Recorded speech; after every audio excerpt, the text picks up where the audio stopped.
Hey, hey, SBG solution-based gang, like, share, subscribe. Say no to rim, brothers, mothers, fear and sell no good suckers. Hype him up, hype him up. Shouts out Sharoon, Bracy, and the Waters. Wake up, morning show, salute, big dog. Shout out to the Lord, PAs, give a salute. Brownsville, SBG solution-based gang.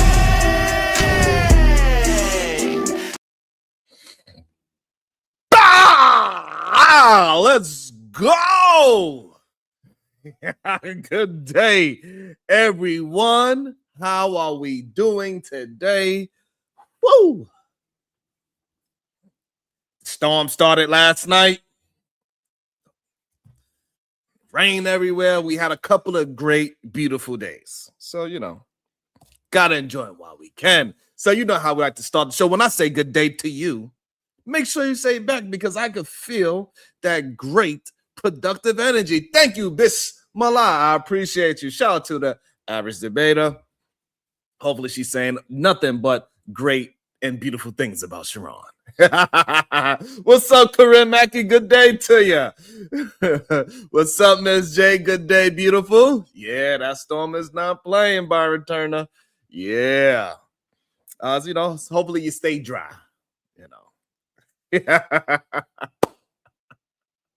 Man, so we got Donald Trump in Kentucky. He did a Donald Trump,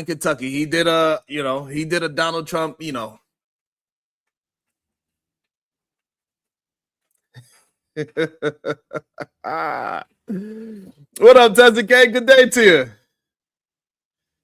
you. I see he was in Kentucky. He was in Hebron. What's the name of the city, Tezzy? Hebron, Kentucky. He couldn't even say. He was like Kentucky. We have people passing out at the rally. We had people had to get medical attention to the people. Shit. We got Jake Paul, a lot of people. Maybe now he's going to be running for president. Maybe he could go from YouTube streamer to boxer to a politician. He came to Cincinnati as well. Sheesh. Because Donald Trump is endorsing him. So, I don't know. We're going to review it. We're going to watch it together. Shit. We also got, who else? Jake Lang. Y'all heard about Jake Lang and his crazy antics that he got going on?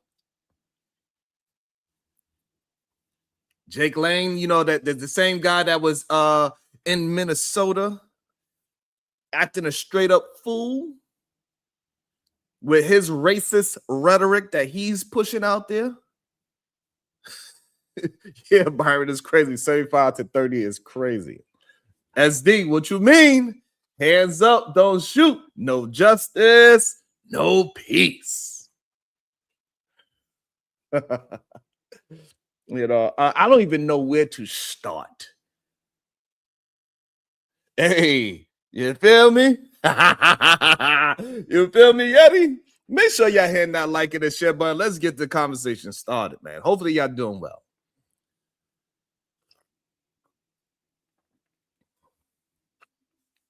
I think we had a great conversation yesterday.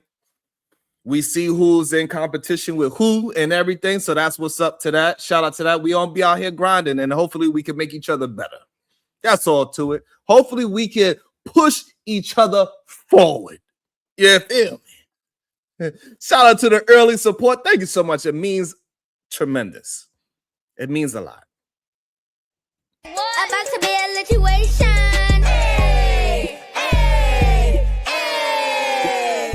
Shout out to Kudu live streaming 369 with the $5. Funny how Trump's FBI warns of Iran attack drones on California. Then magically, 4 drones stolen from secured military bases by YT men. False flag coming. She's not Kim East no more. Shout out to Kim West. She over here teasing. Shout out to Kim West teasing how good it feels in Houston. But shout out to you, Kimmy. The false flag is coming. That's a prediction. And we want all of the people that still Donald Trump supporters. We want to hear how you are still supporting this man through these things. We know we have plenty of runners with Republicans, MAGAs, black conservatives, all those types that we had. Cellulite, do you still support Donald Trump with all this situation? Angry Man, do you support Donald Trump with this situation? We just want to have an understanding. Do Joshua, Shadow the Titan Wives, do you support Donald Trump through this situation? Do the Hodge twins, do the Cartier family support Donald Trump through all of this? I will drop the link for any of those Donald Trump supporters that still have some kind of idea of why you are still supporting this Donald Trump situation at hand. Good day to you, the Chicago Rilla.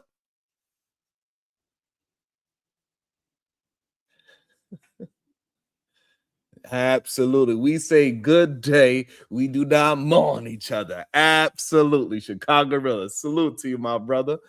And I wanted to first start because somebody that's a heavy Donald Trump supporter is this guy by the name of Jake Lang. I don't know if y'all know who Jake Lang is. Maybe some of y'all do. He says some wild stuff. This man, Jake Lang, he says some wild things. I'm kind of scared to even play the things that Jake Lang be saying because, certain things that people like Jake Lang say, it kind of gets the channel in a little bit of trouble. You got to be careful. You can't even say the episode files. Like one of my videos got flagged just because I said the episode files. That's crazy to me. I'm just communicating. Why I gotta get flagged? I'm pretty sure you don't flag CNN. So I'm a little nervous to play it, but we're gonna do it anyway because I want the information out there. So let's see what he has to say about these things. I'm gonna put it small. Jake Lang. This is a MAGA supporter, Donald Trump supporter. This man, Jake Lang, he is extremely racist. A lot of his rhetoric is extremely racist. A lot of his support towards ICE is extremely racist. This man gets kicked out of bars and restaurants all the time because he's always screaming some remedial rhetoric about ICE and immigration and white folks and the small hats and the he's just ridiculous. And he's recently been in New York City causing a pretty big stir.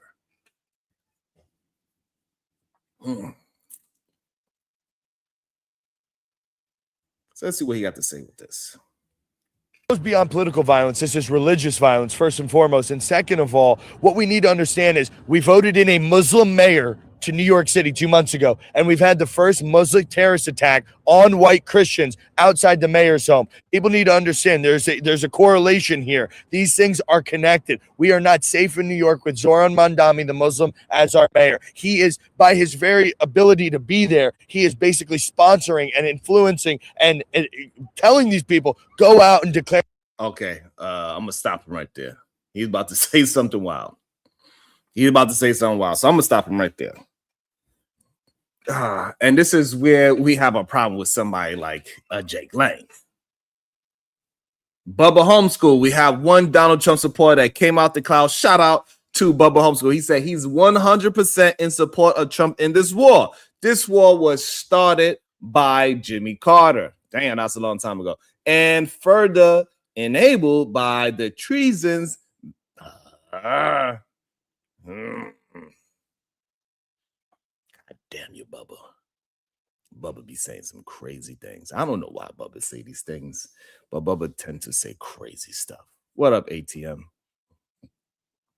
Make sure y'all hitting that like and that share button. Bubba be saying some crazy things.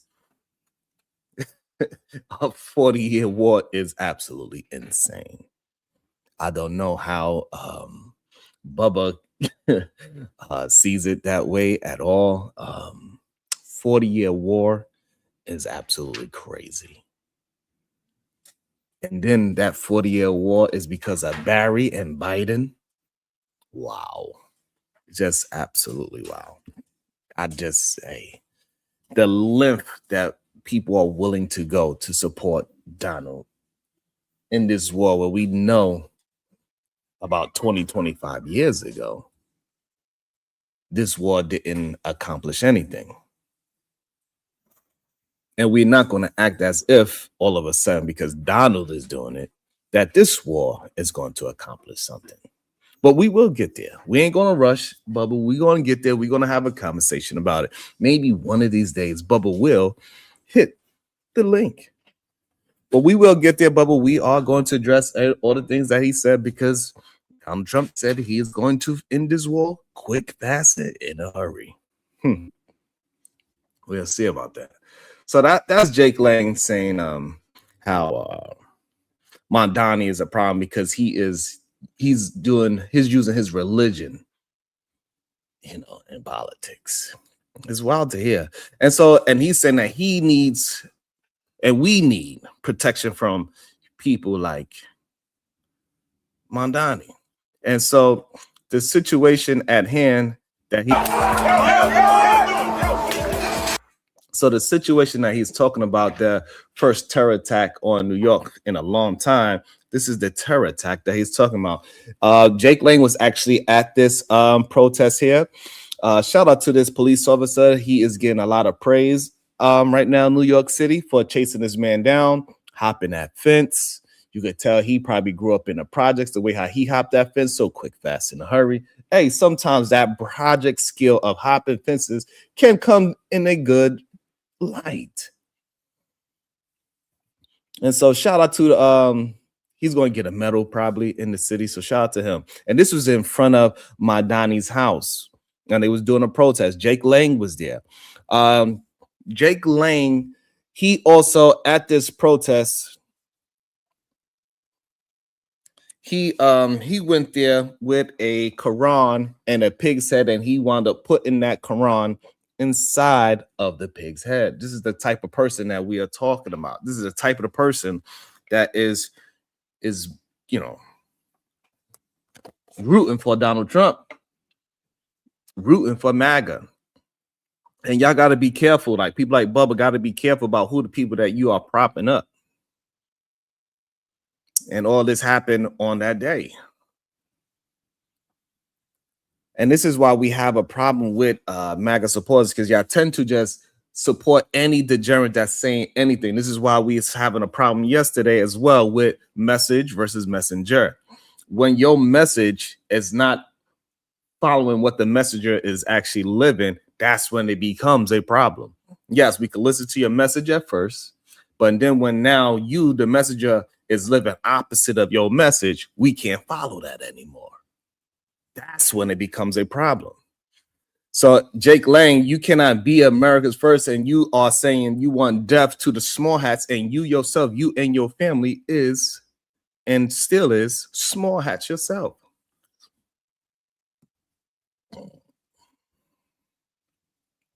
M120 May J May 123. You send me some money and I'll play the video. You got to understand we are on YouTube. So certain things I can and cannot play. Make sure y'all hitting that like and the share button. So Jake Lang himself is a small hat, and his families are small hats. Even though he's saying death to them, death to religion. Him himself is not a Christian. Good day, verbal assassin. How you doing today? And him himself, even though he's saying Mondani is a threat and we need protection from Mondani, but what we actually need is protection from somebody like Jake Lang. That's who we need protection from. And who in particular that we need protection from, the reason why we need protection is because Jake Lang, we need to protect our young children from people like Jake Lang. Why? Because now it comes out that him himself, the very same thing that he is fighting against, and he's calling Muslims PDF files, and they follow a PDF and all these things. Him himself is caught up in a PDF situation. How ironic is that? How crazy is that? Him himself that is saying that Muslims follow PDFs and they are PDFs themselves. Him himself is caught up with a decoy. That's right. Jake Lang himself, Mr. MAGA himself, Mr. Protect America, is caught up himself in a scandal with being a PDF file. Wow. That is insane. Like, this man was so thirsty. Shout out to all those goddamn, because we was having a conversation about this yesterday. Shout out to all of the YouTubers out there that is trying to catch a predator and all of. Shout out to them that keep on pushing that, initiative to catch these people, because they are so caught up in their lust and degeneracy that they fall for decoys. Huh. This is who they support. This is the man that they support. This is what MAGA supporters, this is what they're doing. It's crazy. Jay May said, it seems like I have the head injury. Maybe Jake Lang have a head injury, because these are his text messages. I could read them for you. This is what Jake is talking about. It's insane. This is Jake talking to this young lady. I'm laying down in my bed. What did your mom say? She says, how old are you, by the way? He says, I just turned 30, honey. Why you up so late, young lady? She says, or the decoy says, nice. And I don't know, I'll be a night owl. I might be too young for you, LOL. He says to the decoy, how old are you, baby? And then he says, unless you're under 18, I don't care. Ha ha. The decoy now says, I'm 15, LOL. Now, any normal person, right? What would they say? They would end the conversation right there, right? Because you said out your own words, unless you're under 18, I don't care. So she clearly says she is under 18, so you should care. I'm 15, LOL.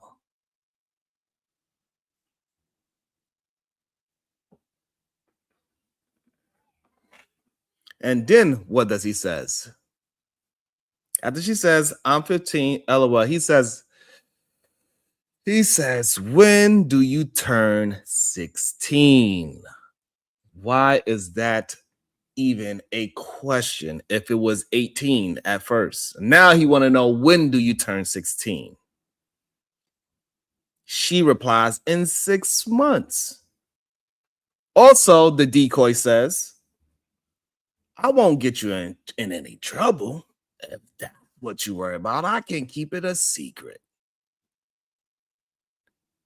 With the tongue out. What does Jake say after that? What state do you live in? I can't see you till you're 16. Arizona, just moved here. So? This is insane. What does he say next? So you coming to my next protest in Texas? I can if you want me to. Yes, is what he says. What's your number? Can we talk on here instead, or you only text? I have too many DMs, text only. Now, it's going to be people that's going to try to, I guess, argue this thing or whatever. I don't know. But this is Jake Lang. This is a big MAGA supporter. This is a big person that's in those EPS files, those E files, I'm going to call them. This is who you supporting. This is what y'all got to be careful of. I don't know. It's disgusting to see, and it's disgusting to see anybody that would be willing to protect somebody like this. But for some reason, they love to protect people like this. I don't know why. Why do y'all do it? I don't know. It's crazy. And he's trying to make it seem like it's somebody else's fault that did all these things to him, right? And that's doesn't surprise me. He doesn't take any accountability. Instead, he's going to try to blame this on the Groypers. Right. And if you don't know what the Groypers are, they're Nick Fuentes fans. So he's trying to say, I'm a Groyper hoax. The whole thing's a hoax. You know, just like Epstein case, it's a hoax, right? Now, he talked to my good friend, Alex Rosen. Alex, you know, he was doing his regular tactic where he talks to them, acts like their friend, but in reality, he's just getting information. And now this has to be the dumbest excuse ever. So he tries to say that it was his team talking to my decoy, but that's not true, because if you look at the conversations, it's him flirting with the girl and then him going on text and then him trying to say that the last message he sent was, I can't see you. And I have this on voice recording, but he lies so much, and he tries to trick Alex by saying, oh, I just said I wouldn't see you. But he forgets the part where he says, I can't see you till you're 16. I've got whole entire teams of people messaging people, and we were going to do a big Burqa Bikini march I had announced for February. Like, you know, you shouldn't even be anywhere near this thing until you're like of the legal age to even be around adults. So anyway, right. I mean, what? You know, and that's where it ended. Like, as soon as I said that, when I said I can't see you, and that's it. That was the last message. And, right. You know, that's right. Have you like shared your password with anybody or given that out to people before? I don't think so. Why? So your team DMs girls and asks for their number and then says, I have too many DMs, text only, sweetie. So that's like a normal way for your team to DM girls, huh?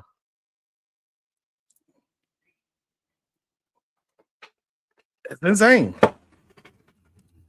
Insane to me. Why this not pushed out more? I don't know. Why more people are not talking about it? I don't know. Why we not getting more likes and shares? I don't know.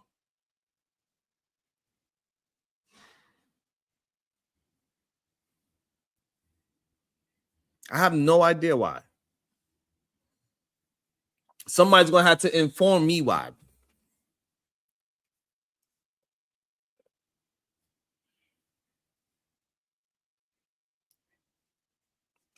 No, he's the one that set up the decoy, Kulu. So this is actually the people that set up the decoy on Jake Lang.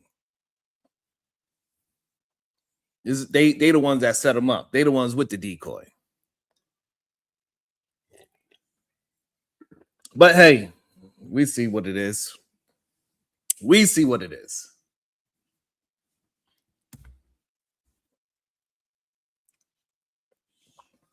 I wonder who's going to hit the like button, who's going to hit the share button. We're going to see who actually is about showing love and protection. We're going to see. We're going to see what people actually care about. Are we going to allow, YouTube to silence this type of shit? I don't know. What are we going to do? We're going to have to figure that out together. We, the people, going to have to figure out how to hit the like and share button. Straight up. The reason why they asking Jake about the passwords is because Jake Lang tried to use the excuse that somebody else had control of his social media platform. And he was saying that it wasn't him talking, that was somebody else. So they asked him, did you share your passwords with anybody? And he said, no, I have not. So that proves what they was trying to get him to admit, that it was him actually in those DMs sending it to the decoy, talking to the decoy.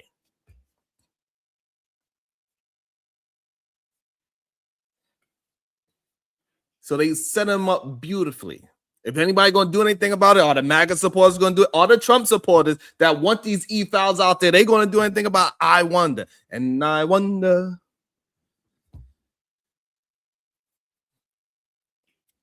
I wonder who's going to come up and say things like, let me see, what's the things that people go, oh, you know, your account can get hacked. I wonder who's going to say something like that. People can't get your account hacked. He already said that right on time. Right on time. Goddamn. People can do those things because people try to do it to me all the time, every single day. Just yesterday, somebody was trying to hack into my account. So yeah, it does happen. People try to do it all the time. But however, that's not the case. He says he still has control of his account. He also says that he hasn't gave his password out as well. It's okay. We need to start calling a thing a thing. A PDF file is a PDF file. Simple as that. You are attracted to minors, you are that. Whether you engage in it yet or not, that's what you are. Once you engage in it, now you are a criminal offender of that situation. And the fact that these PDFs keep getting caught by decoys shows how much they cannot control themselves, and something needs to happen. I heard in a state in America, they are going to, if you get caught doing something to a child, you're going to get chemically castrated. Hey. I think I'm all for that. Sounds like a good plan to me.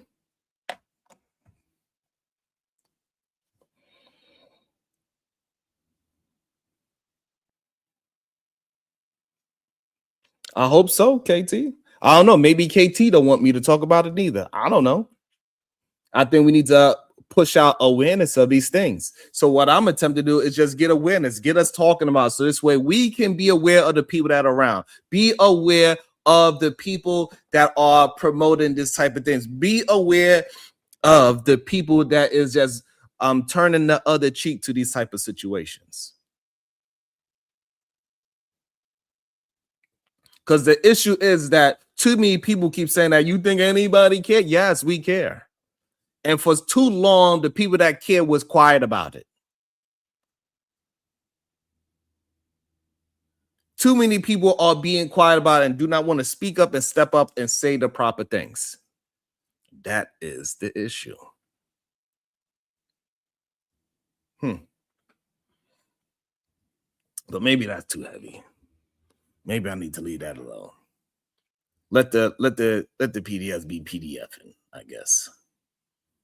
They don't want me to talk about those type of people, I guess. They don't want me to put a light on those people so we could be aware of those people that's in our, you know what I'm saying? I don't know.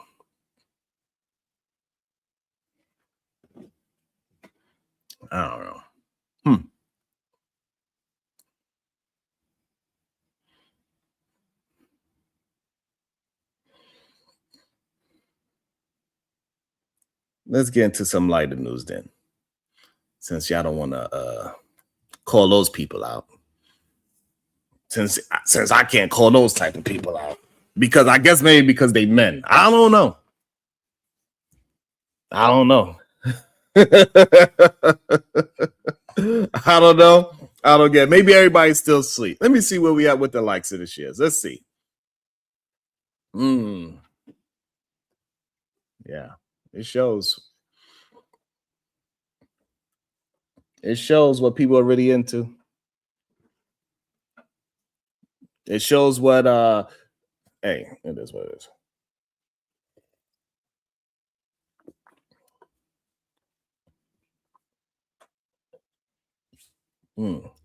Good day, Bomb.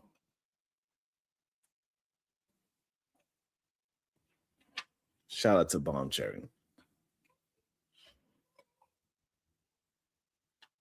Maybe we could talk about Donald Trump and now his new campaign that he's got. The person that he's endorsing now. This is a circus. Straight up circus.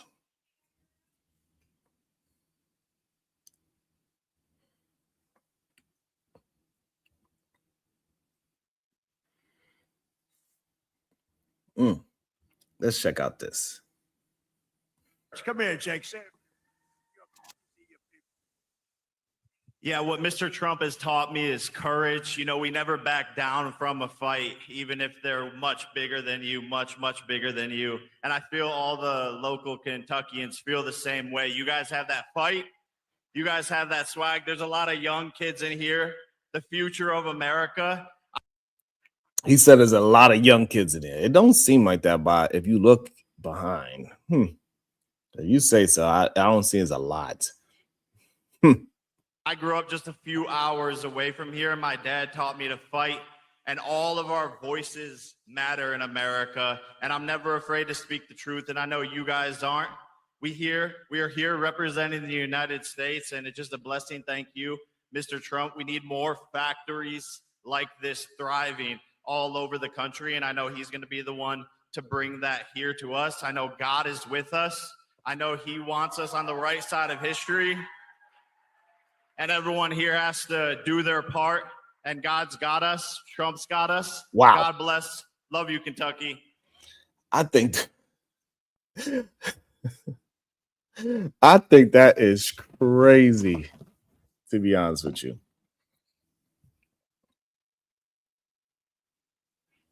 I think that is crazy, T-Dub. I think it's crazy that he said Donald Trump and God in the same sentence. I think that is wild to say. In here. That's wild.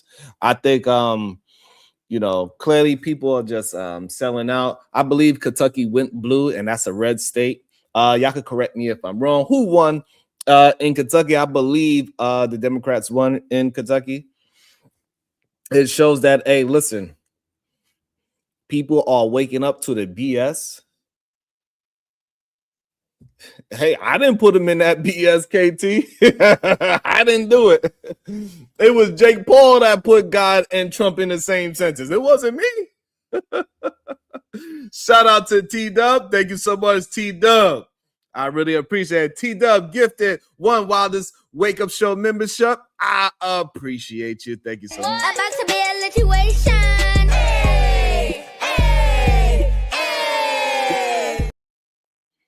Thank you. I really appreciate that. Thank you. Hey, here's what it is.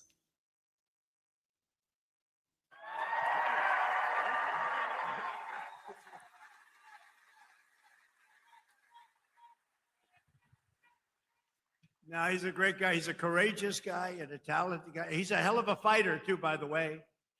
And I just want to say, I'm going to make a prediction that you will be, in the not too distant future, running for political office. Okay? And you have my complete and total endorsement. Okay? Complete and total endorsement.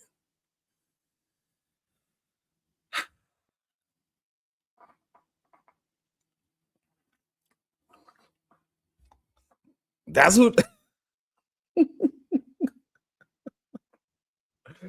I don't know what to say anymore, man. I really don't know what to say anymore.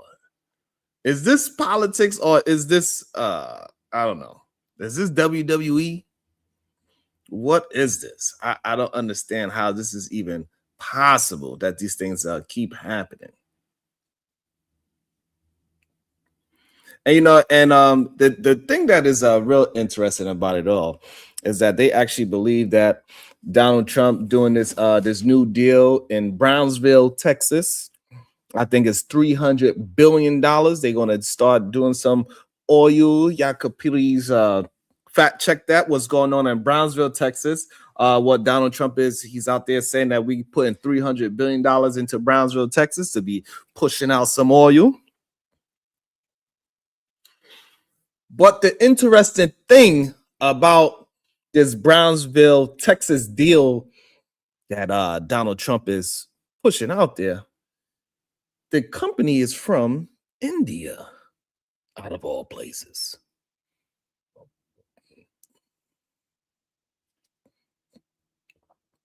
Insane. Brownsville, Texas. They put in $300 billion into oil in Brownsville, Texas, but the company is from India. Not only that the company's from India, also the amount of time it's going to take about like 5 to 10 years to even build up this oil company in Brownsville, Texas. Shadow the Time Watch with $2 says it's political entertainment. Wow. The things that y'all let go on is insane to me. Let's check out. Let's see what Donald Trump is saying right here. Let's go, Trump. We're talking about Gavin Newsom. Oh, Doesn't seem like a very good subject right now. It made that young lady not feel so good. Anyway, he admitted he. So the reason why he said make that young lady not feel so right before he started speaking like this, a lady that was standing right behind him, she fainted when he started talking, and the first thing he brought up was Gavin Newsom. So that's what he's referencing, making a joke out of Gavin Newsom is what he said. He has mental problems. Wow. That he's not a smart person. Damn. That he is mental lack of ability. Wow. He's unable to read a speech. He can't read. And all of the other things he said he has a lot of mental problems. And I was attacked by a reporter that said, well, what's wrong with that? I said, nothing's wrong with it. But I don't want the president of the United States to have a cognitive deficiency, which we're talking about Gavin Newsom.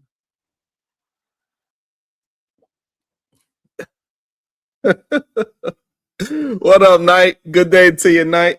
I think that is wild to hear and see.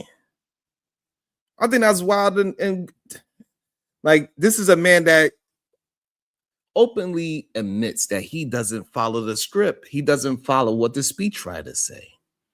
I believe this is a projection on himself.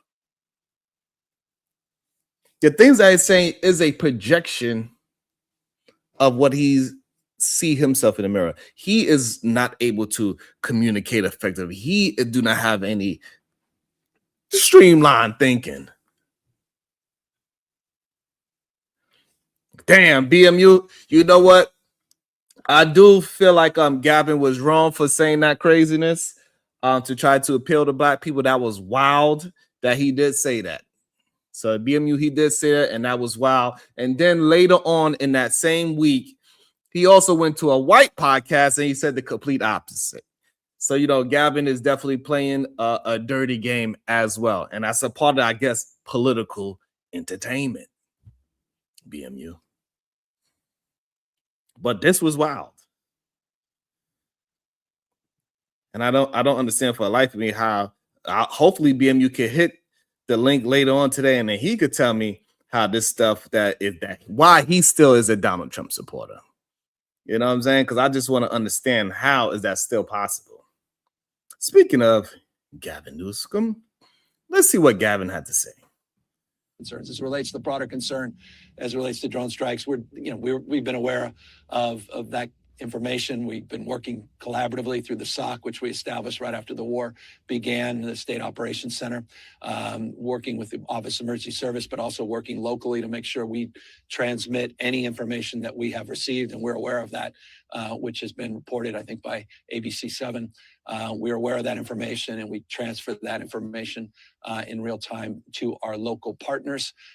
Drone issues have been always top of mind, and we've assembled work groups specifically around those concerns. But that's all I'll share at the moment. I have nothing more insightful beyond just what's been reported and how we're transmitting what we know to our local partners, which is critical. Concerns as it relates to the broader concern, as it relates to drone strikes, we've been aware of that information. So now, how can you still be a supporter of this war when it's supposed to be done quick, fast, and in a hurry? And now we spending over $1 billion a day. Not only that, we spending $1 billion a day. In the first 6 days, we spent $11 billion. on this situation. Not only that, now we are in high alert, high concerns that California can actually, civilians in California can be touched by drones. And this is a threat from the FBI.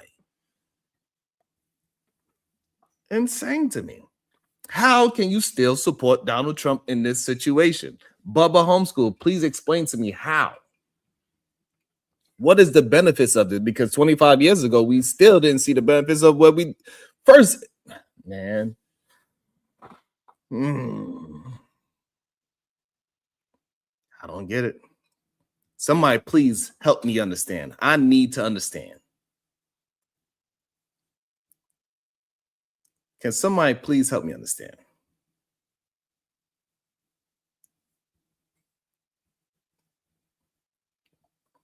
Because I just don't get it. Like, I don't understand. Maybe the prices in Texas is down in oil and gas prices. I don't know. Can somebody tell me, is the gas prices, are they down or is it up? Is our energy, is it down or is it up? I don't know. Let me see what this one's saying. Let's see what this is saying. You guys are responsible for the fact that his gas is over $7 a gallon. What do you say to him? Well, wow, that is something coming from California because, of course, under Gavin Newsom, California used to have 40 refineries. Now they have 8. 2 more are closing. They're going to be down to 6 with Chevron and Valero closing. California is the most energy dependent state in America. 63% of their oil gets imported. Now they're going to be importing refined product into San Francisco Bay and into Long Beach every day just to keep their fleet. They have the largest number of internal combustion cars in America in California, and more than any other state even has vehicles. And of course, they've been trying to eliminate those and doing that, which then puts us dependent on China. Right. I mean, their energy policies are as crazy as Europe. And part of the reason why their prices are so high is they've restricted supply and killed their own economy. And so you guys are responsible for the fact that his gas is over $7 a gallon. Hey, can you please, somebody, can one of Donald Trump supporters please explain to me how are we benefiting? They invested $300 billion into Brownsville, Texas oil, but that was from an Indian-based company. That's going to take 5 to 10 years to even build. We got FBI one in California of strikes with drones. We got gas prices in California going all the way up to $7. I don't understand it. Detroit Coalition with the Two Balls says all these Call of Duty's babies think war is fun.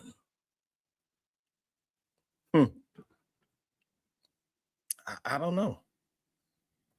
I just need some understanding because I'm pretty sure everybody keep telling me I don't know what I'm talking about, and everybody else know what they talking about. So I just want the people that know more than me to come up and explain to me what is actually going on in the world, because I got it all wrong.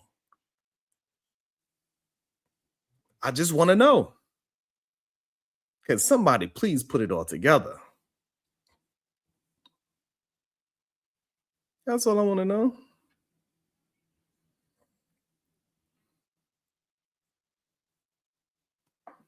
Can somebody please put it together? What is it that we're going to do? Maybe Donald Trump is going to tell me what we're going to do. Trump, let me know. This is just moments ago. Yeah, Trump, tell me what we're going to do. They've lost their Navy. They've lost their Air Force. They have no anti-aircraft apparatus at all. They have no radar. Their leaders are gone. And we could do a lot worse to one another. We're leaving certain things that if we take them out, or we could take them out by this afternoon, in fact, within an hour, they literally would never be able to build that country back. Wow. What do you mean by that, sir?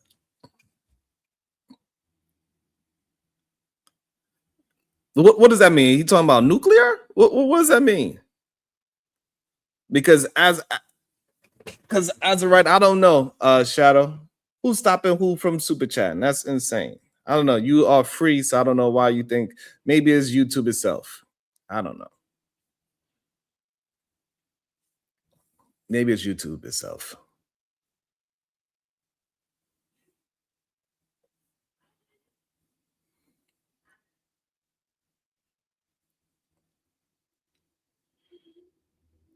I don't know. I don't get it. Maybe I need to get back into talking nonsense, right? That's crazy what he just said. He said that's the end of the clip. So I don't know. He said he explained. You think it's more to explain? All right, you said it's more to explain. I gotta go find a longer clip of that then, because I don't understand. That's just crazy to me. That's just crazy to me. What is being said and what is being pushed down to it. It doesn't make sense. Maybe JD Vance is going to give us a better understanding of what he meant. Because we can't go about what the person actually said. We gotta go by what he meant. All of a sudden, we gotta have all these other what it means when he says when he said we're gonna make sure they would never be able to build India again. We know what that means. That means total annihilation. Everybody gone. We know what that means. But we act like we don't know. I certainly empathize with Americans who are exhausted after 25 years of foreign entanglements in the Middle East. I understand the concern, but the difference is that back then we had dumb presidents, and now we have a president who actually knows how to accomplish America's national security objectives. So this is not going to be some long drawn out thing. We've got in. We've done the job of setting their nuclear program back. We're going to now work to permanently dismantle that nuclear program over the coming years. And that is what the president has set out to do. Simple principle. Iran can't have a nuclear weapon. That has animated American policy over the past 130 days. It's going to continue to be a driving force of our policy in the Middle East for the next 3.5 years. Vice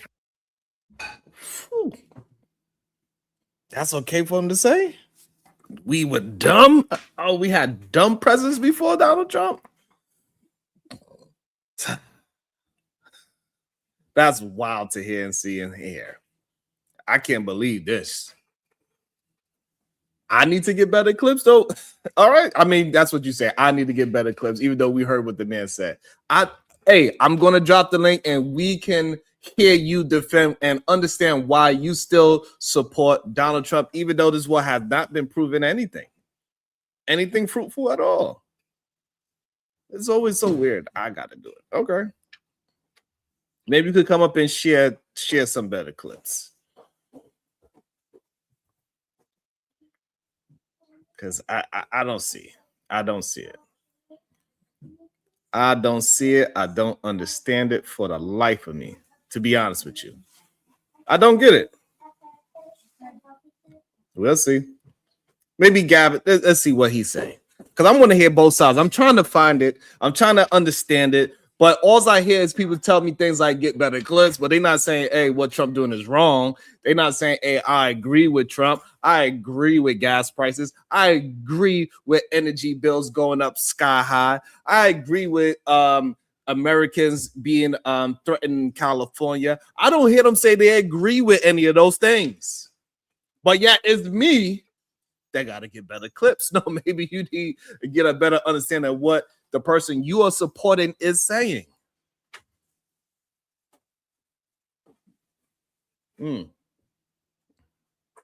But we'll see. Literally, I mean, he's taken an economy that was honestly one of the most robust, fastest growing economies in the world. And here we are. I mean, it's in reverse with the new jobs numbers. I mean, you saw the gasoline prices going through the roof in red states. I saw today 47 cents in West Virginia, 47 cents, the same number in Indiana. And that's just a few days into this war. Yeah. Wait and see. Inflation pressures. We're now having the echoes. I mean, cue up the song around stagflation. we're going to all start having that conversation. And obviously this big, beautiful betrayal and what's happened in terms of the deficit and debt that is going to be exacerbated by these tax cuts and by all of the food stamp cuts and the impacts that's going to have on real families and working folks, and what's happening in healthcare costs, affordability across the spectrum that hits everybody, utility costs, the rent, everything that is impacting us. He has no solution for. And so I agree with you that he's weakness across the spectrum. I said it, tonight at the library, masquerading as strength, marauding around as he's some guy. That's why he cosplays and puts himself dressed up as the Pope, or puts his picture up there on Mount Rushmore. I mean, who does that except someone who's broken and insecure? He's trying to be something he's not, or puts his picture on the side of the DOJ, or puts, his name up in gold leaf everywhere, builds a Kremlin-style ballroom. You do that to overcompensate for your own inadequacies, your own weakness.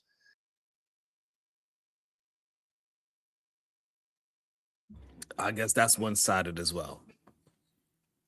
I wonder, do you agree or disagree with what Gavin said? CJ, he was cooking right there. Do y'all who disagrees with what Gavin says? That's all I want to know. Please, somebody explain to me. Who disagree? He just called that man dyslexic not too long ago.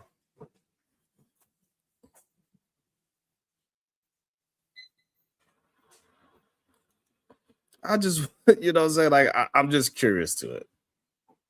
You know what I mean?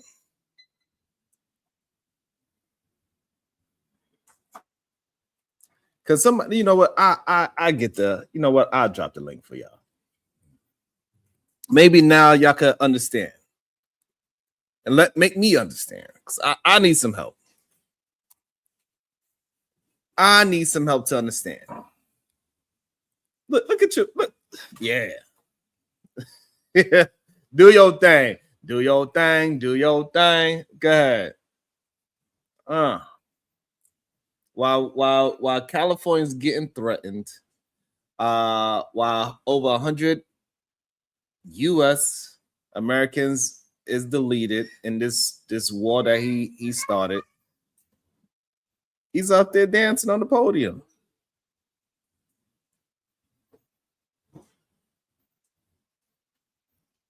Everything that he ran on, he is going against himself. Every last thing. As he rubs his face because he knows Sharon is 100% correct. As he looks into the beautiful sunlight and say, yes, hashtag SNL. Welcome to the show. Shadow the Titan Wasp. You know what? I need to go ahead and send this $2 now, because SNL needs to stand for Sharon Niggas Lying. Explain to me why you still supporting this man. You see this man dancing on stage in Kentucky. You see this man saying that Gavin Newsom can't read a speech. You see that he's saying that he cannot follow along, that he has dementia and all these things. But what we actually see is him is the one that can't follow speeches. He can't read speeches. He has a problem with following a coherent sentence. He's the one that seems dyslexic. He's dancing on stage. And let me also shout out to the beautiful. Thank you. About to be a situation.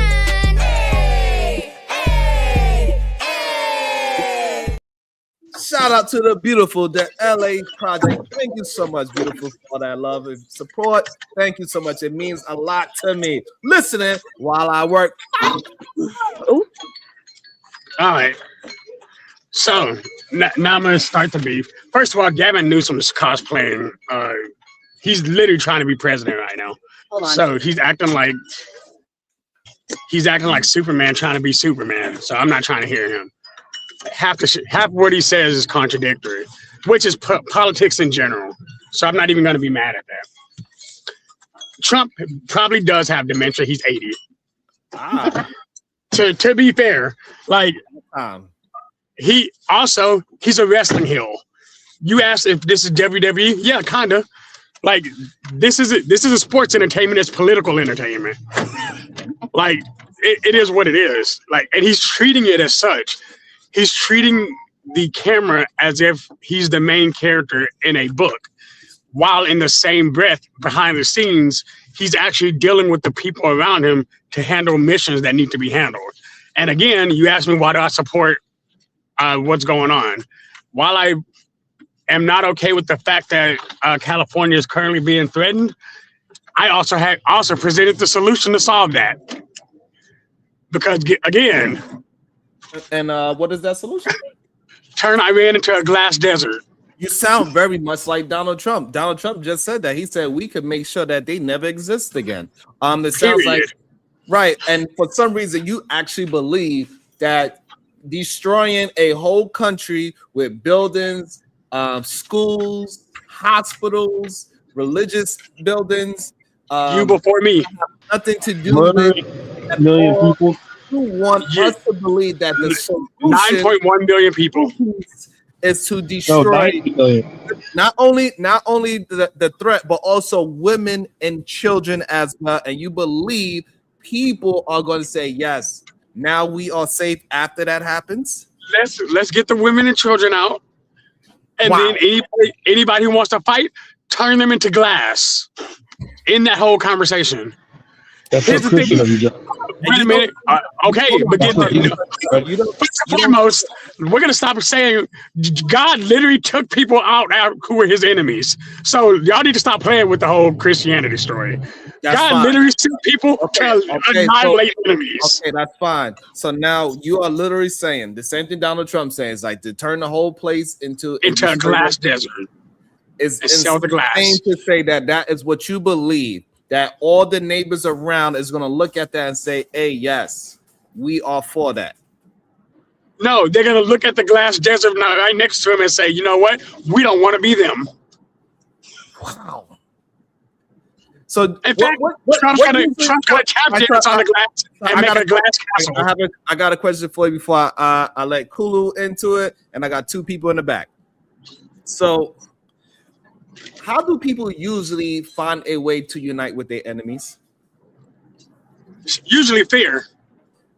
Because because they find a common enemy. Right. So here's the thing. So now when you turn a whole 9 million people into glass, don't you think people like, maybe he might be dangerous. Right. And we need to get together. He's going to be dangerous for 3 more years. People that are normally not together will all of a sudden get together to go against a common enemy. So get this. If there's a bunch of people, hold on, yes. So now, I agree with you. So now when all those people get together, doesn't that put us even in more danger? Here's my answer. Yes or no? Hold on. No, hold on. Hold on. Yes or no? I have an actual answer. No. Here's why.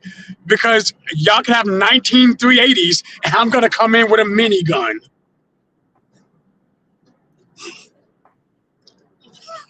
You're gonna shoot at my metal wall and I'm gonna shoot at your entire land. I'm gonna empty the clip until you can't figure it out. And guess what? Everybody in that back row who is saying, hey, we're going to join you, is going to realize, hey, we're outgunned, outmanned, and afraid. So you know what they're going to do? They're going to bow down and shut up.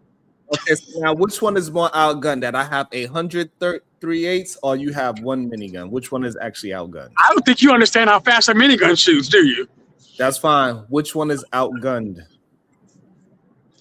The 380s. Right.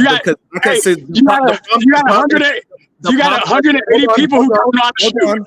Hold on. The problem is that you believe that they all going to stand in front of the minigun and they can't outflank the minigun because they could only shoot in front of them. So now we have 100 people. Yes, you might be shooting in front of you, but all it takes is one person behind you and your minigun is done.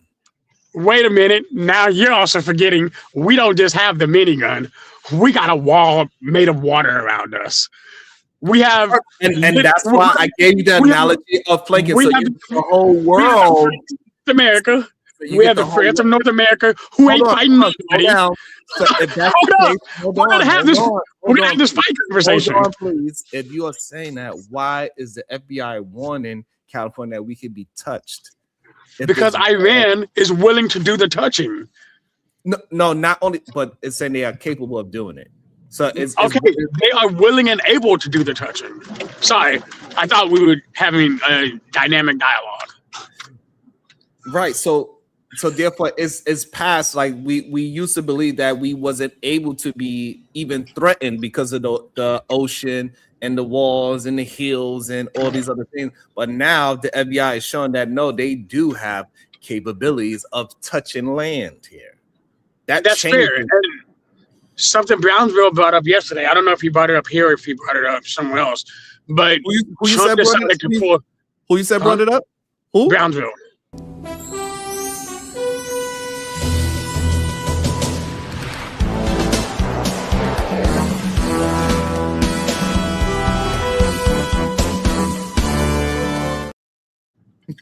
You called his name. That guy right there. Welcome to the show, Brownsville, New York. How you doing? Yo, peace and love, peace and love, peace and love. First and foremost, Cuzzo, can you hear me? Am I coming through clear? I can hear you well. Yeah, man. First and foremost, let me take my shoes off before I walk into your room. Peace and love to all the beautiful queens in the chat, man.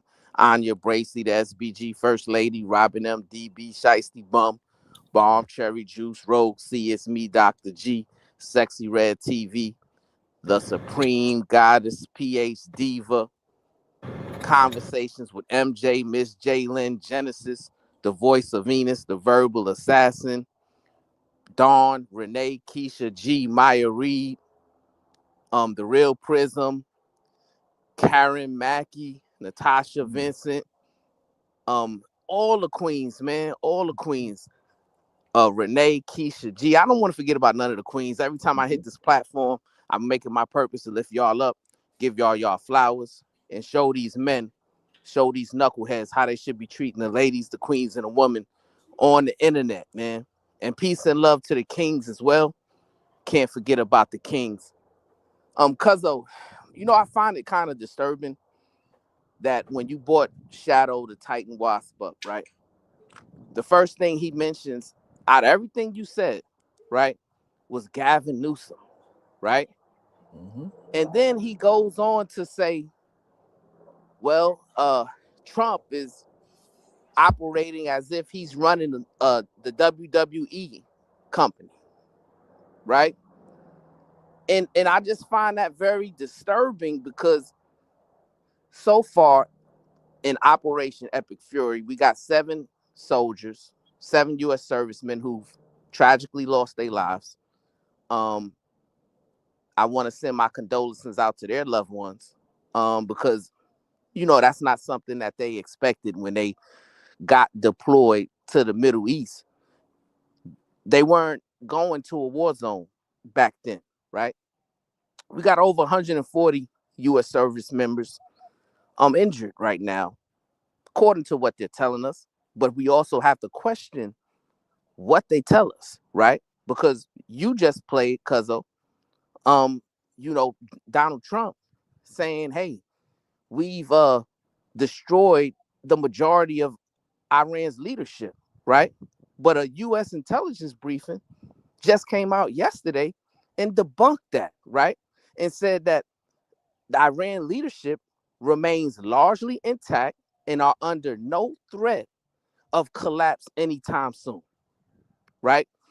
We also got disturbing reports about the Trump administration dismantling and relocating the THAAD system in South Korea. The THAAD system is the Terminal High Altitude Aerial Defense System, as well as the Patriot Missile Defense System, right?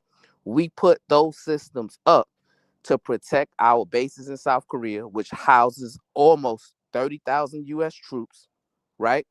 And we're protecting them from missile threats from North Korea and both China, right?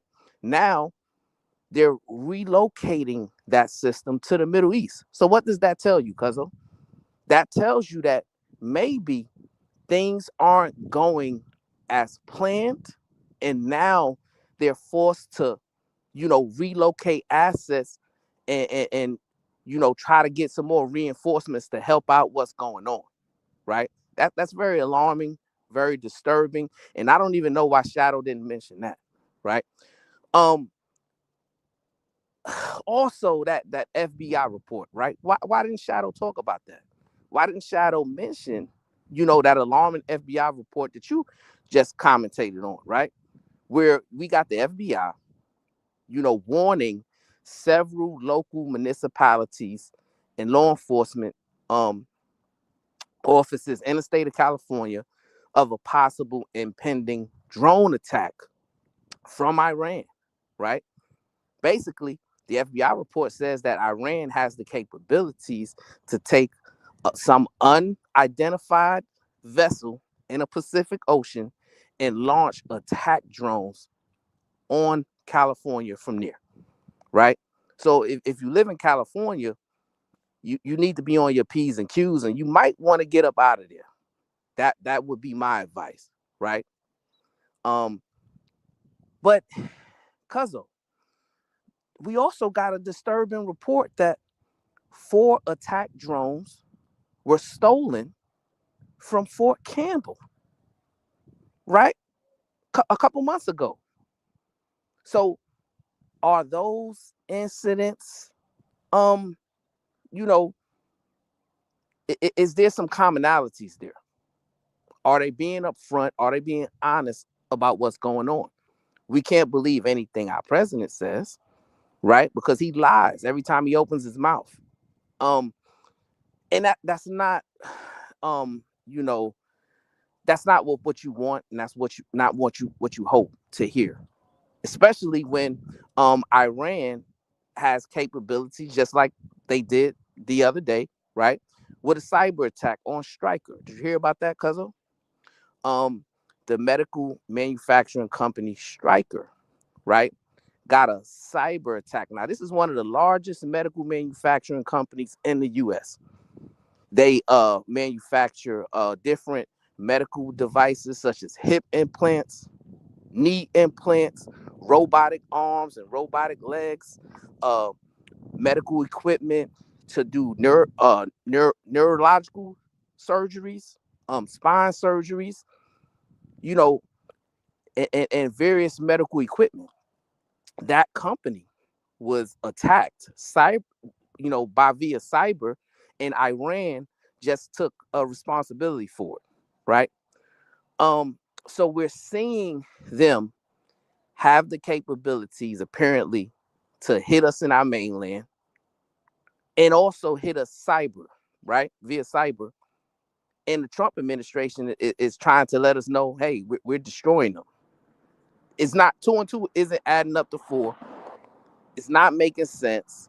And we should demand transparency and honesty about the type of threat and the type of operation that we're involved in, because it seems to me that things are escalating beyond their control, and that Iran wasn't this soft, cookie cutter country that they thought that they was just going to come in and overwhelm, right?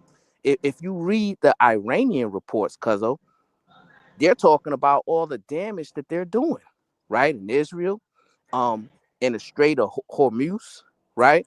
Heard about the U.S. tanker that was sunk. And then the Navy put out a report, from their intelligence department that they're not capable right now of transporting oil tankers through the Strait of Hormuz, as well as mines being put there, right? So what is that going to do? That's going to cause barrels of oil to spike all the way up, our gas prices to spike, energy prices to spike. We're listen, it's very problematic, and I need those Trump supporters, those MAGA supporters, those brothers like Shadow, he's here, but BMU, I need you to hit the link. Either Man Williams, I need you to hit the link. Otis Who Network, I need you to hit the link.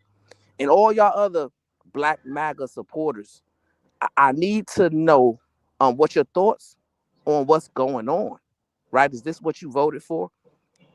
Is this what you support? The fact that we're going into this war and apparently, you know, we're biting off more than we can chew. It's very alarming, and we gotta pay attention.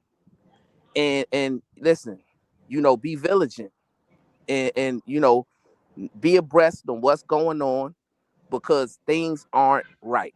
Things aren't being done decent and in order. And we gotta have these conversations thoughtfully and honestly, right? All this crazy stuff that the Shadow talking about. Listen, man, get informed first before you hit a panel and you want to comment about some stuff, right? Your lack of humanity is disgusting. When you talk about blowing everybody up and you don't even know what's going on, it's ridiculous. But I digress. Peace and love, man. Peace and love. Yes, I'm gonna digress. And before you go, welcome to the show.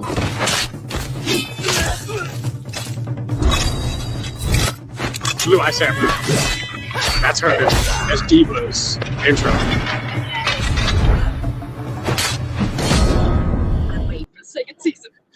Good day. Welcome to the show, Supreme Goddess PhD. How you doing? Wonderful. How are you, sir? I'm doing well. You want to join in before Shadow get cooked up by Brownsville? No, let me watch. Uh-oh. Joy Brownsville. And also, after they go do their quick back and forth, also want to introduce Detroit Coalition and KT to go as well into the conversation. Go ahead, Shadow. Let me break it down with a little bit of chaos control. So first and foremost, I knew Brownsville was popping up because Brownsville actually informed me about a lot of stuff from yesterday. And I'm going to make a point because he likes spinning narratives. So we're going to go ahead and knock that out real quick. Brownsville, the reason I didn't address certain things is because I was addressing Sharon as the conversation that we had. You have a tendency of saying because we're not talking about it immediately.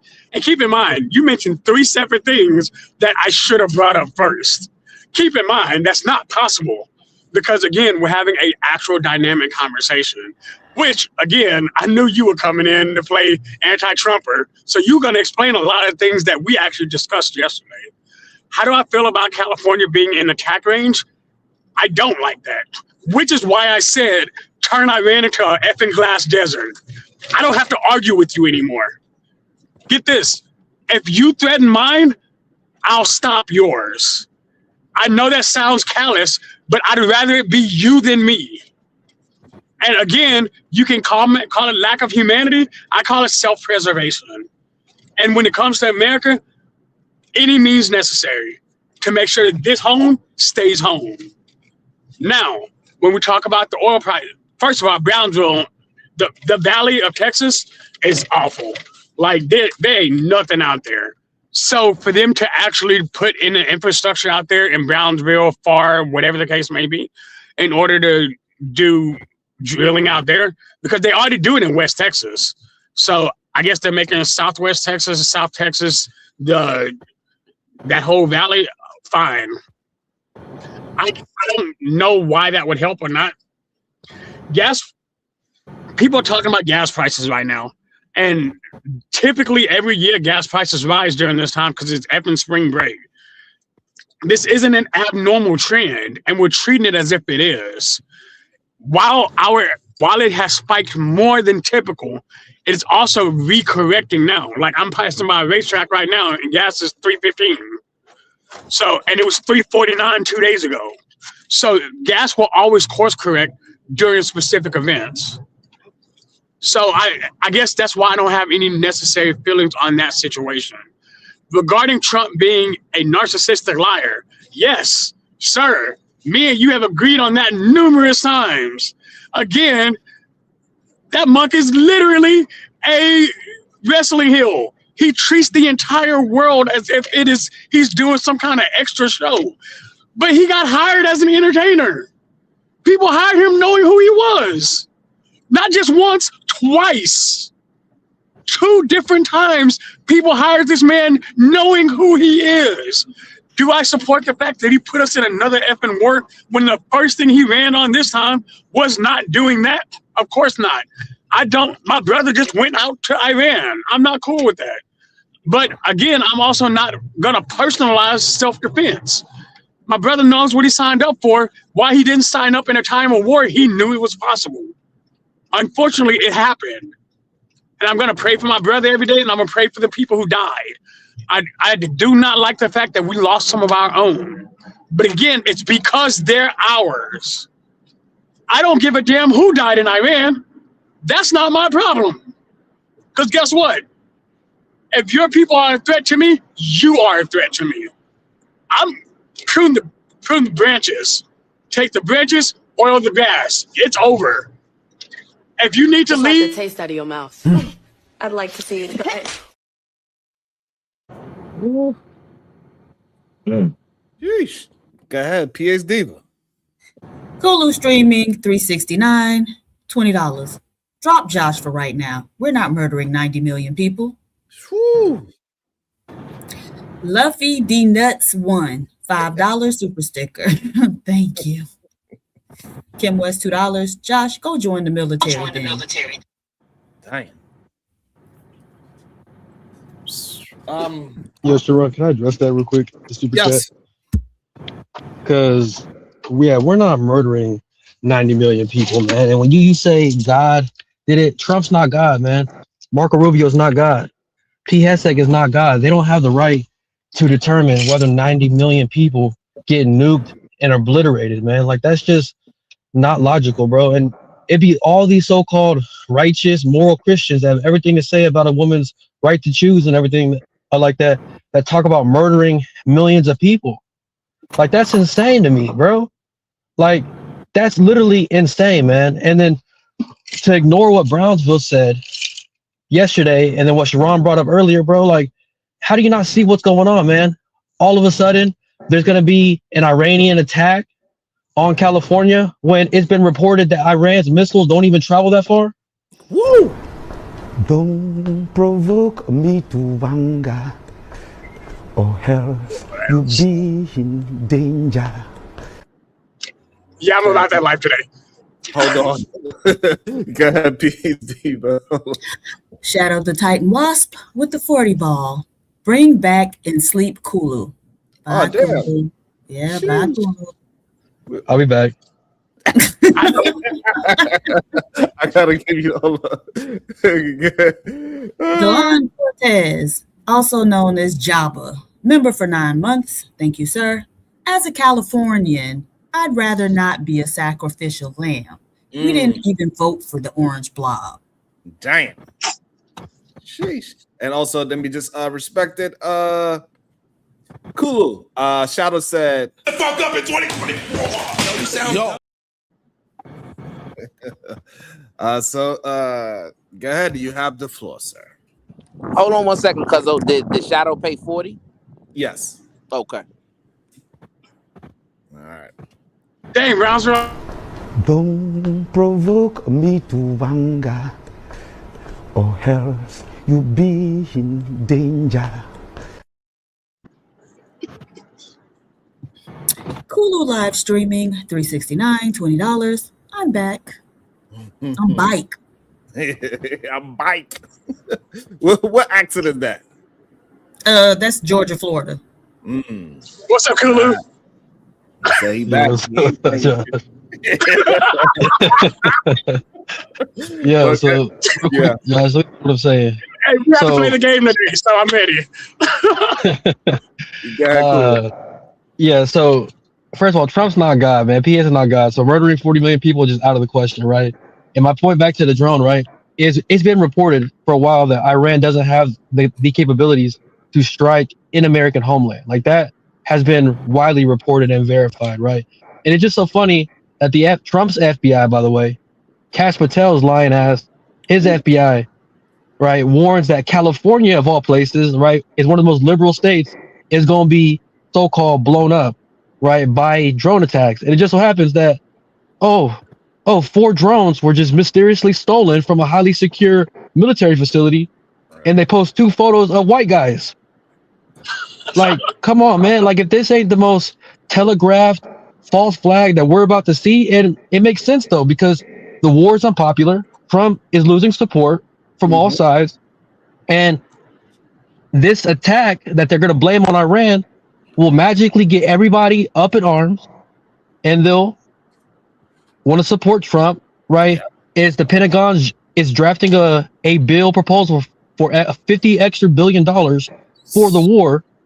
So if an attack on Americans happens and they blame Iran and the media is going to push that, then they'll be able to get the $50 billion. Trump will get support for the war, and they'll be able to put boots on the ground and potentially do a draft to do regime change. So come on, man, bro. Like, man, this is crazy, Josh. Man, you got to give up your support for Trump, bro. Like, you're being like you're Let literally. me address everything you just said. Number one, I agree with you.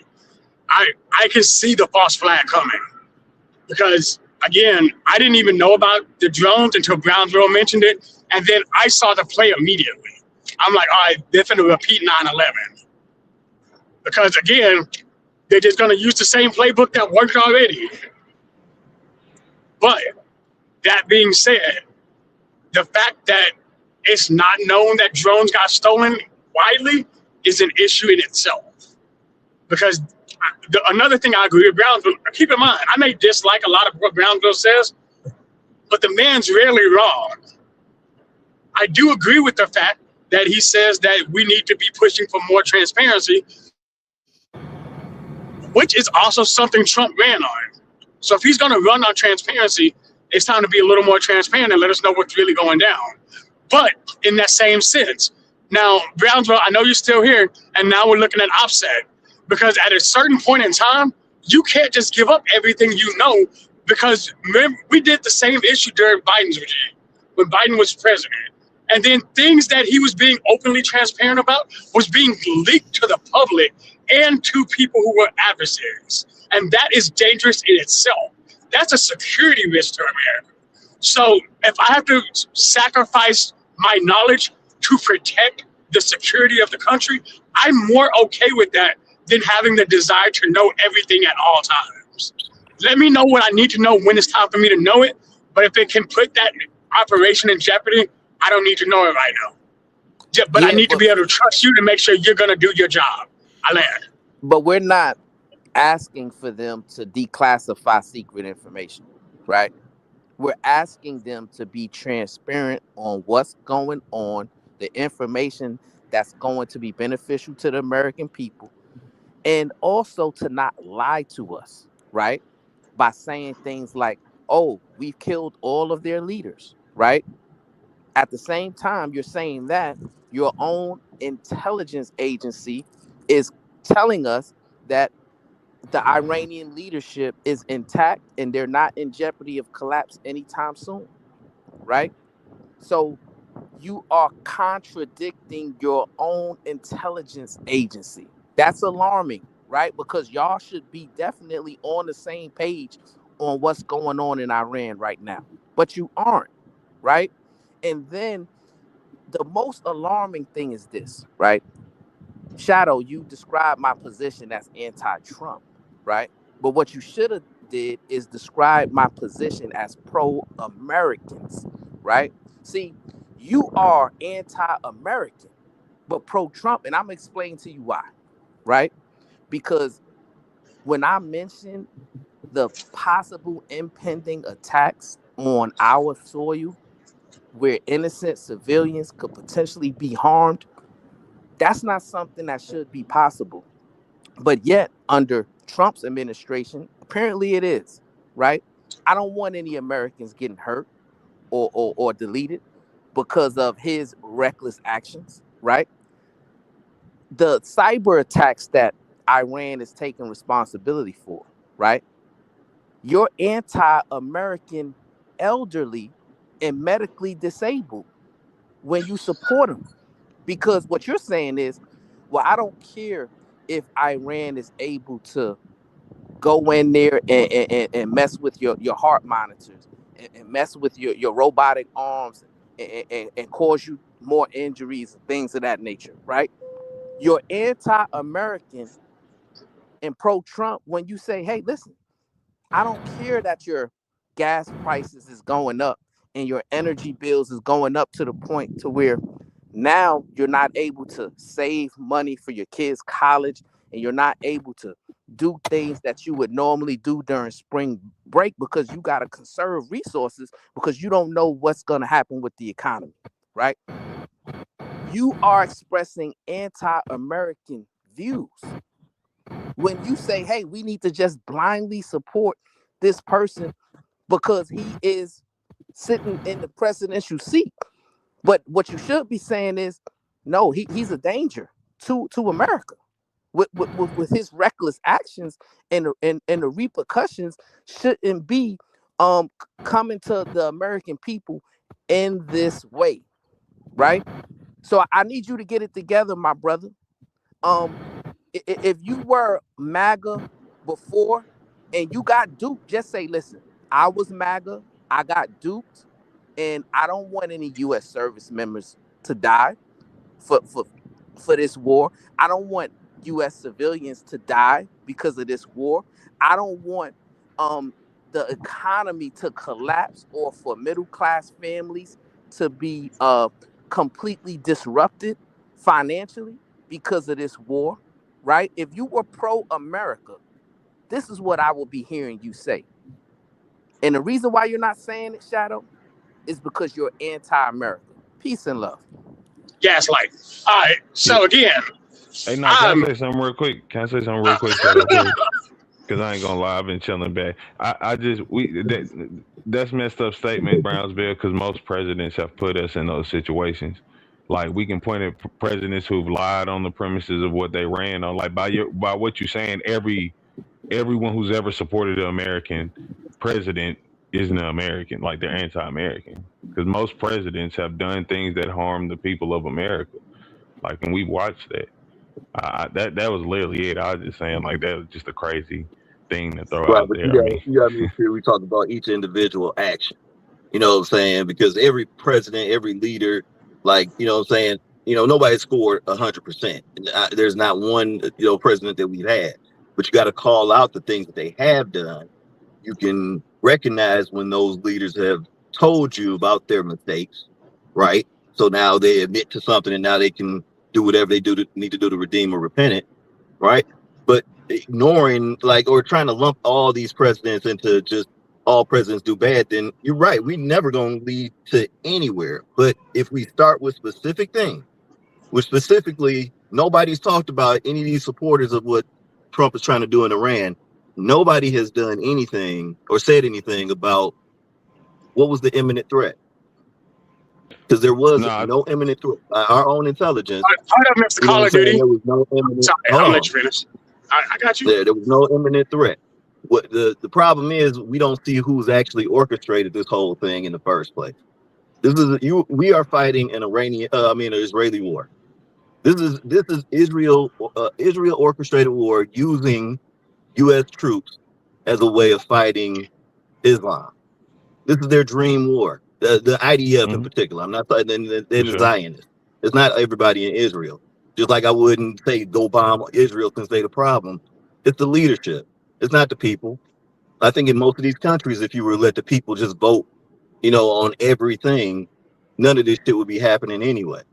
But that turning that shit into glass thing, bro, Zionists and white supremacists have one thing in common for sure: violence. They don't have a value for life. They do not have any humanity, right? And when you start leaning into supporting that, you're leaning into that part of your soul too. I'm just saying, just individuals who are supportive of it just because that's who they voted for and can't call a spade a spade. You contributing to that same kind of, deficiency, if that makes sense. See, Detroit. And I said that last week, though. I said this was about Israel last week. I need to attack Detroit real quick because he shot a shot at me earlier, and I need to go ahead and do this because me and Detroit can have an actual civilized debate because we're adults. I've seen him have to dig in on some people, so I want to go ahead and handle this. You cool with that, sir? So let me say a few things. So while I dislike the fact that you're ultra leftist at times, which again we've had the discussion about, and you dislike the fact that I lean super right at times, one thing that we both can agree on is that death is not necessary until it's necessary. The difference in what me and you are saying is I'm okay with pulling the trigger now and making a decisive action before it becomes a bigger issue. Let's even talk about Israel. Like, hold on, I know. Wait. Hold on, let me finish. Wait, Detroit, let me finish. Okay. Because you brought up Israel. Because you brought up 4 points. I'm attacking each one of them directly. You brought up Israel, that we're fighting a war for Israel. Even if I went ahead and swallowed that pill and said that it's okay, that you are absolutely right on that, Israel is still one of our biggest allies in the Middle East. So at the end of the day, hold on. Yes, they are. Like that, there's actual like history to support that. Whether you agree with it or not. What? Oh, go ahead, finish. I'm sorry. I won't cut you off. Go ahead. Whether you agree with Israel being our cousin from the East, it's still a thing. So you fight my cousin, I will come fight you too. Because that's how the game works.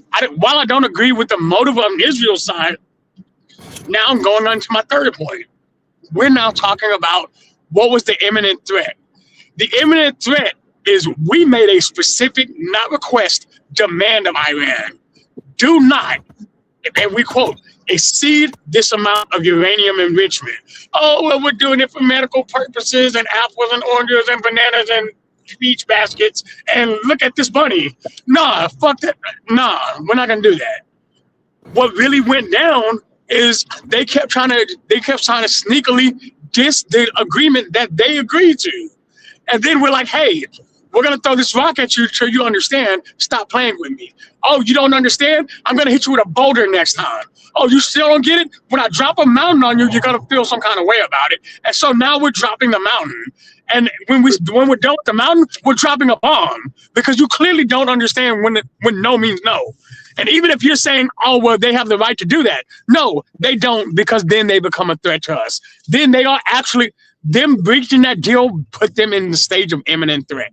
And that's what my issue with it came in. And finally, I think Trump's a psychopath at the end of the day, but he's a psychopath who's the president that's making decisions, not just alone. And that's a lot we always spin. And I don't like the fact that we spin that. We spin the fact that Trump is just making people around him, hey, sometimes this is a good idea, sometimes this is a bad. I can say this based on what you and Brownsville said. We know for a fact that there are people in our agencies that are very political, even though they're supposed to be in apolitical positions. They can feel some kind of way about what's happening because they don't like the person who's making the decision. And I'm okay with that. But if you're going to tell me something and then say it's only because of apples, then I'm going to argue with that because I disagree with it. Let me be wrong, but show me why I'm wrong. Don't just say, oh, we don't like this because Trump is doing it. No, tell me why what he's doing is inaccurate. Alain. Gotcha. Okay, I'll tell you exactly why. So the same deal that you're talking about that they're not adhering to it anymore is the deal that Trump squashed, right? The JCPOA. So he squashed that deal, right? Even though that deal on an international scale, according to watchdog groups, it did lower their proliferation of nuclear weapons, and they were like adhering to international standards while they were under the JCPOA, right? So them as a threat to us or a threat of a nuclear bomb wasn't even for us. You know who it was for? It was for Iran. It was for Israel, because Israel has been threatening them and all those other Arab nations for decades. So, like you said, if I know somebody's got a gun and they keep pointing at me, why would I not have a gun too? Because the gun that you forget is that Israel has nukes. Did you know that Israel has nukes over there in the Middle East? So they have nukes. They don't report theirs, right? They're one of the few countries that don't report their numbers to the international community, right? There are estimates, like people have estimates of it, right? But they don't report to anybody. And they've been the threat over there to Iran and to Syria and to Lebanon and to all those other Arab nations, because that Zionist regime is on a Zionist path, just like the white supremacist regime that's over here is on a white supremacist path, and they all together. So, you know, every point that you've tried to counterpoint, which I wasn't even trying to like make these points about like I hate Trump and stuff like that. I can say that, but I can follow his policies and give you every reason why you should too.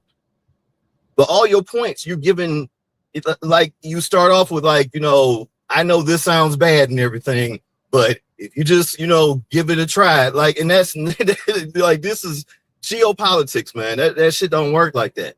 You know what I mean? Like the threat is Israel. Israel has been the threat in the Middle East. That's why all these countries, that's why, you know, Iran's missile defense system is so high tech. That's why they, you know, I'm sorry, I'm driving, y'all. But that's why the espionage is highly rated. You know what I mean? Cyber attacks from them, their cyber side is very highly rated because they've been dealing with this threat here from, you know, a neighbor, let's say, because Israel's their neighbor for years. And now we get drugged into that part of it. The same way we ignored Gaza, now we getting drugged in to actually be the weapons that Israel wants to use on the rest of the Middle East. And if they can start with Iran and get the US to go and bomb Iran, you think they can't go into, you know, Syria, you know, and all these other countries, Yemen and all these other countries and yoke them up like they want to too? And then who's going to run that area? Israel. This is an Israel war. So all that, you know, Trump talking, everything like that, this is not an American war. This is not what the American people wanted. It's not what he ran on. It's not what, like you said, like y'all talk about when he won the election. The reason why he won the election because people didn't show up. So yeah, he had the more numbers, but people didn't show up. He won the election. The majority of Americans did not vote for Trump. The majority of the voters voted for Trump, but a good chunk of them didn't even show up. Sorry. Listen, tell me where I'm wrong in the Israel part. No, I at least agree with that much. No, I don't disagree with you. Damn. All right. Hey. So even though I'm not disagreeing with you, am I still saying that we're out of pocket for what we're doing? No.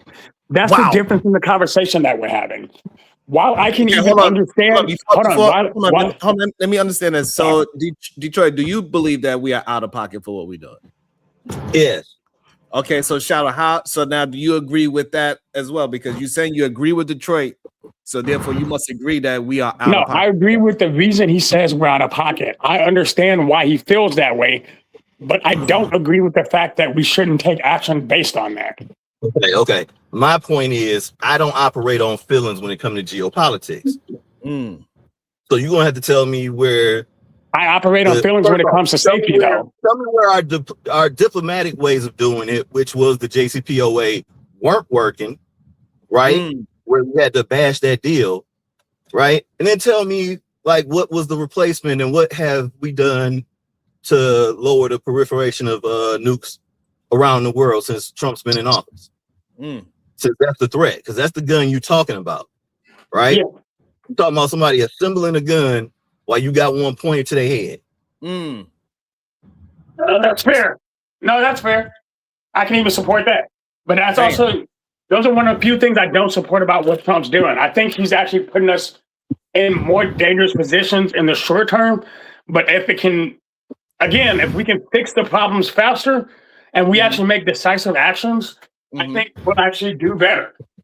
What you are fixing are the problems that they created. Well, I mean, look, even if he's fixing problems that he's causing, look, I'll even swallow that pill. He's fixing problems that he's causing. But again, if the threat exists in any existential way, I want it gone. That's just how it works. I mean, I'm sorry if that seems callous, but at the end of the day, I'm not going to make sure. My feelings are very simple when it comes to us as Americans. Okay, black folks here. Just real quick. I'm gonna get off here. Hold on, because y'all saying that. Hold on. My bad. Yeah, I understand. Because it seems like we having issues with super chats and things. I know it's probably because of the words that we're saying. It's probably because we are talking about this very topic at hand. So a lot of things is acting weird out here. But also the Cash App says, fact check, Josh wasn't a part of the military. No, he was not. So yes, I do need people to understand that as well, right? Is that like as people want to have these conversations and all that, but every time we had these conversations, like one of my videos got flagged yesterday because we brought up the e-files and we was talking about that. And clearly now people are saying that some super chats and where. So y'all, hey, look, I don't know. Yeah, remember I told you some of the super chats weren't going in earlier. So I don't know if it's a good idea for me to keep having these conversations. I don't know. I've had super chats that got blocked before, but it really was just I probably was saying some vulgar shit, so vulgar stuff. Sorry, my bad. But no, I'll bring Detroit, I just said I responded to you. I just want to have your own conversation. I get that. It's on the Iran thing, really. We can't even get like I ain't getting no super chats because whatever's going on with YouTube or whatever, I don't know. And also, I don't even have what 70 likes. We got 200 people here, and I can't even get 70 likes. Something got to change. Something has to change. I don't know what. It's either I don't talk about it and y'all just figure that shit out for your own selves, or I don't know. Like how we had 200 people and we can't get 70 likes. How's that possible?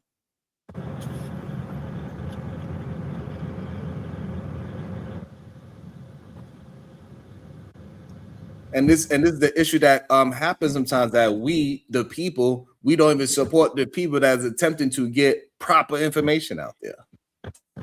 That is weird.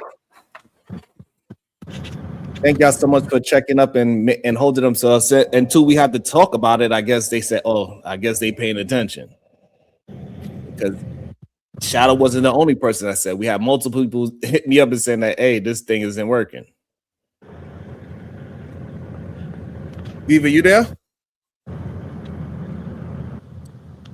I'm not sure if Diva's there. I'm here. I was in another browser telling somebody they look like a fat Humpty Dumpty. Nevertheless, Kim Williams, $2. Is it working? Seems like it is now. Thank you so much. Lady D, $20. Thank you. Miss J, $10. Hit the like button. Brownsville, New York, $10. Super chat is working. Okay. So it could have been maybe the things y'all was trying to say in the super chat. I don't know. So, but we do got to be careful about the words that we're using because they are definitely paying attention to my channel every time I have these type of conversations. Like I said, one of my videos got flagged the other day just because we said the e-files and we was talking about the e-files and that's why I got flagged. So please mind your thoughts, mind your words that y'all using. Yeah, because though I find it interesting that Shadow, he mentions, well, yeah, Trump isn't doing it alone, right? But then he fails to mention who he put in place to deal with these important tasks, right? For example, Pete Hegseth, the most unqualified Secretary of Defense in U.S. history, right? And he replaced the most qualified Secretary of Defense in U.S. history, Lloyd Austin. And guess what, Shadow? He was a black man, right? So we got a black man who lost his job for an unqualified white man. And Shadow the Titan WAP says, okay, yeah, that's good. That's fine. There's nothing wrong there. Also, Kristi Noem, right? The former head of Department of Homeland Security, right? She is alleged to have participated in the trifecta of degeneracy, right? Mismanagement of ICE agents that resulted in American deaths, Also mismanagement of government funds in excess of hundreds of millions of dollars, and also possibly an extramarital affair. Shadow, he says nothing about it, right? He had to fire her because of these atrocities, right? You also got Tulsi Gabbard, right? Once again, very little intelligence experience, right? But yet even her agency just pretty much said Trump was lying, right? When he said he took care of and deleted all the Iranian leadership, right? So I need my brothers, right, to just gain more knowledge, wisdom, and understanding and situational awareness about what's going on, right? And so you can make an informed decision and, you know, be able to express an informed opinion that really, you know, benefits you and your people, because that's what we should be caring about. Is what's going on beneficial to our people and us? And the fact of the matter is there's no benefit and things are only getting worse. And I'm tired of these brothers making excuses for it. Peace and love.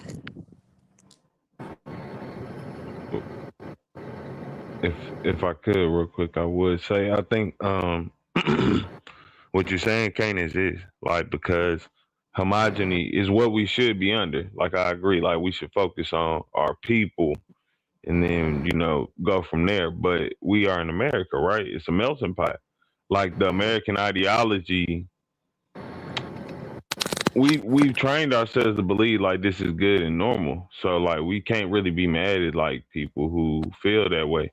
Maybe I get like disagreeing with them because I don't agree with bro like most of the time on that shit. But you know what I'm saying? It's understandable. Like most people are. This is how y'all was talking about. Somebody said something earlier about like in another country, like if they didn't have them over them, they would vote. No, they wouldn't. That like Israel. Oh, Israel. Somebody's talking about Israel and the Zionists. Yeah, no, they brainwashed them to believe that's how it is. Like if you see normal Israeli citizens, they're like, no, we're like, this is our land promised to us. Like if we over there bombing them, it really ain't wrong. Like we deserve that shit. So it's like we can acknowledge that part. And for us Americans, definitely, I just don't know if that, because we don't even work in that single frame of mind where like the Israelis think this is their promised lands. We're America, which doesn't really explain what we are. We just say it's a melting pot, but let's keep it a buck. It's really about like white superiority. But yeah, make it a hard thing for people to grasp with.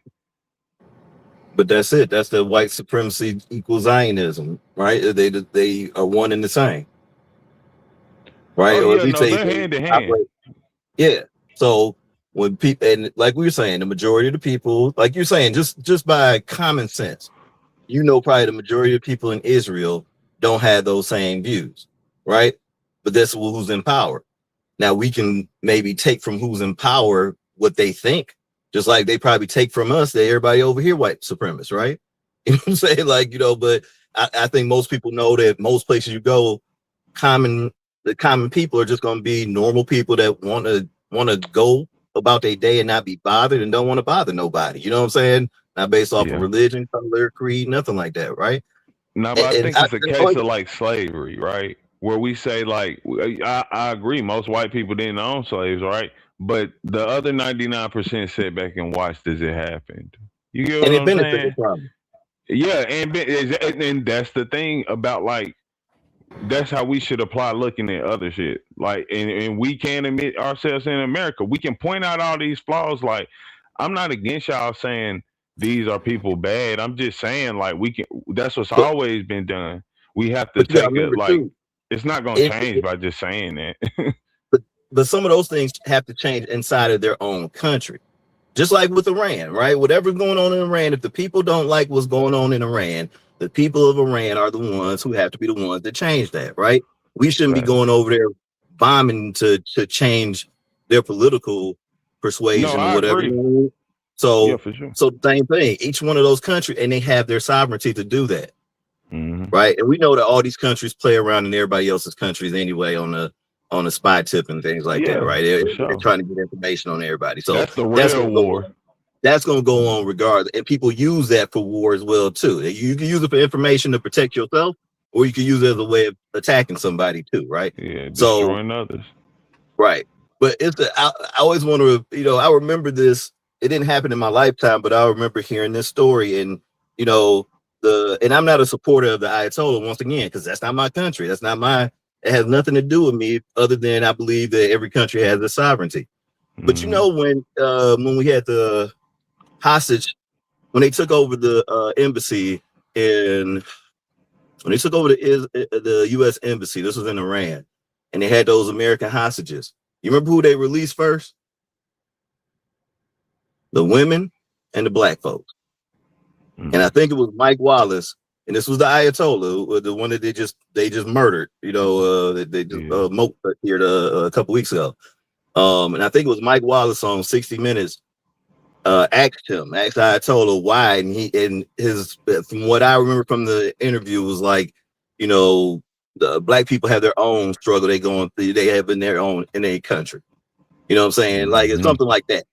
So to some degree, this guy was a representation of what white supremacists would hate anyway. He definitely was a representation of what Zionists hate, right? And people would take these bombings and these killings and things like that as somehow it's good for us. They own the American way of thinking, which the American way of thinking is all fabricated by white supremacy, basically. You know what I'm saying? And it's ease. It's trade out. It's trade what's better for us for what's easier for us. Like I know I may not say it in ways that people like. Like I've been thinking about that lately, for real. Sharon used to say, like, stop handling shit with kids.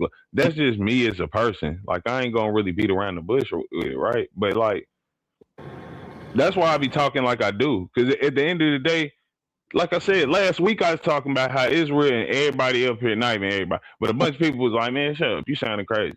And now you said it, and I ain't saying you wrong or not, but nobody said nothing. You get what I'm saying? Like, they even in kind of agreeance for real. Like, maybe the way Nobody agreed. it. Hell, I don't even know what y'all talking about. That's what I was about to cut in and ask. What are we talking about at this point? What's the conversation? Well, we don't. I guess they ain't trying to say it as much because he was saying the Cash App was messing up then, but they was talking about like America, Iran, and Israel. You know what I'm saying? Like they what is it really? Like it's basically still support Trump through this shit. Yeah. And then we kind of got into how, like, we're the proxy state for Israel because this is really what Israel wants to do. But I also will say, if we even want to stay on there just so it can be more in line of what the topic was, I do believe that we got our own thing. I think we trying to set up a war with China. I really do. Like, I really see that being like, because think about it, right? Venezuela and their oil will be really valuable if, like, the Strait of Hormuz is messed up.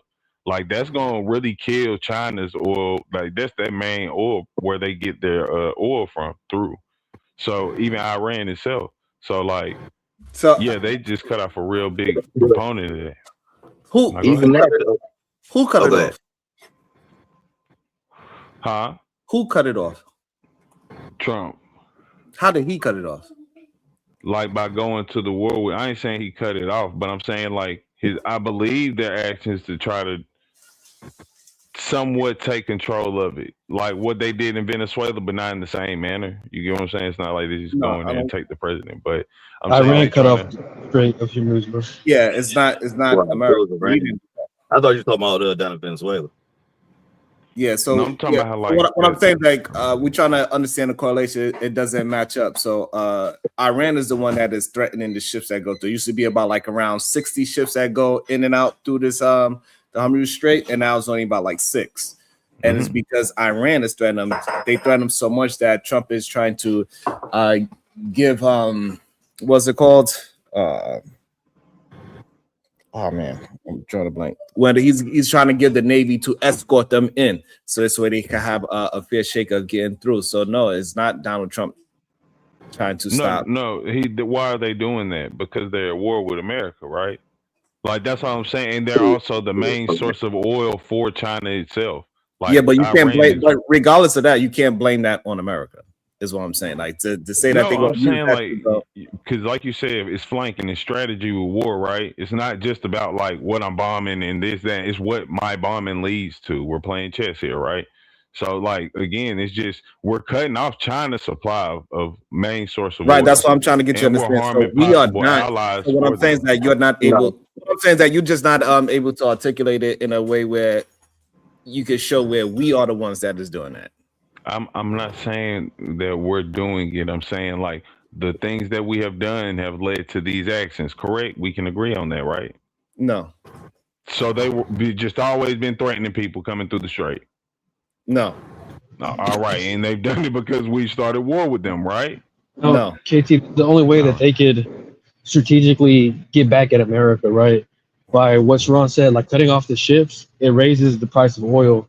That then affects our gas prices, affects the economy. Everything basically in America is made from crude oil, right?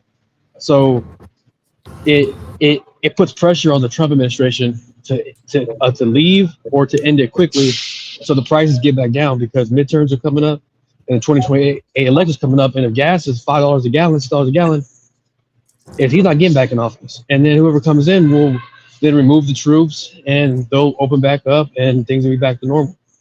So it's the only way that Iran can have leverage. Well, I would like And to the other thing say too, like KT, real quick. KT, real quick. The other thing too, China and Iran have their own relationship. Like, you Yeah. know, the vessels that are going through there that are going to China, like they aren't getting threatened because Iran doesn't have a problem with China. Like, you know what I'm saying? And on a bigger international scale too, China, Russia, Iran, and North Korea have their own alliance together. So Yeah, it's when we start BRICS. talking about where we gonna be hitting next and stuff like that, you gotta remember who are better allies, you know what I'm saying, amongst each other. China will find a way to get their oil, bro. Right. If China has to airlift the oil, they'll airlift it out. Right. And so what we're trying to get, you don't say, KT, that so the whatever ships that's for China, those are getting through. It is not stopping anything for where they could blame America because of something. I don't even understand that. Let me welcome into the show, God, Family, Country. Good day. How you doing? Hey man, coolin'. How y'all doing? We're doing well. What's your thoughts? Good. So, well, first I got to get what you guys' worldview or what your thoughts on the war. Do y'all agree with it, or do you guys disagree with it? I think everybody on the panel right now disagrees with it. Okay. And what's your basis, I guess, for the disagreement? Like, what part of it do you disagree with?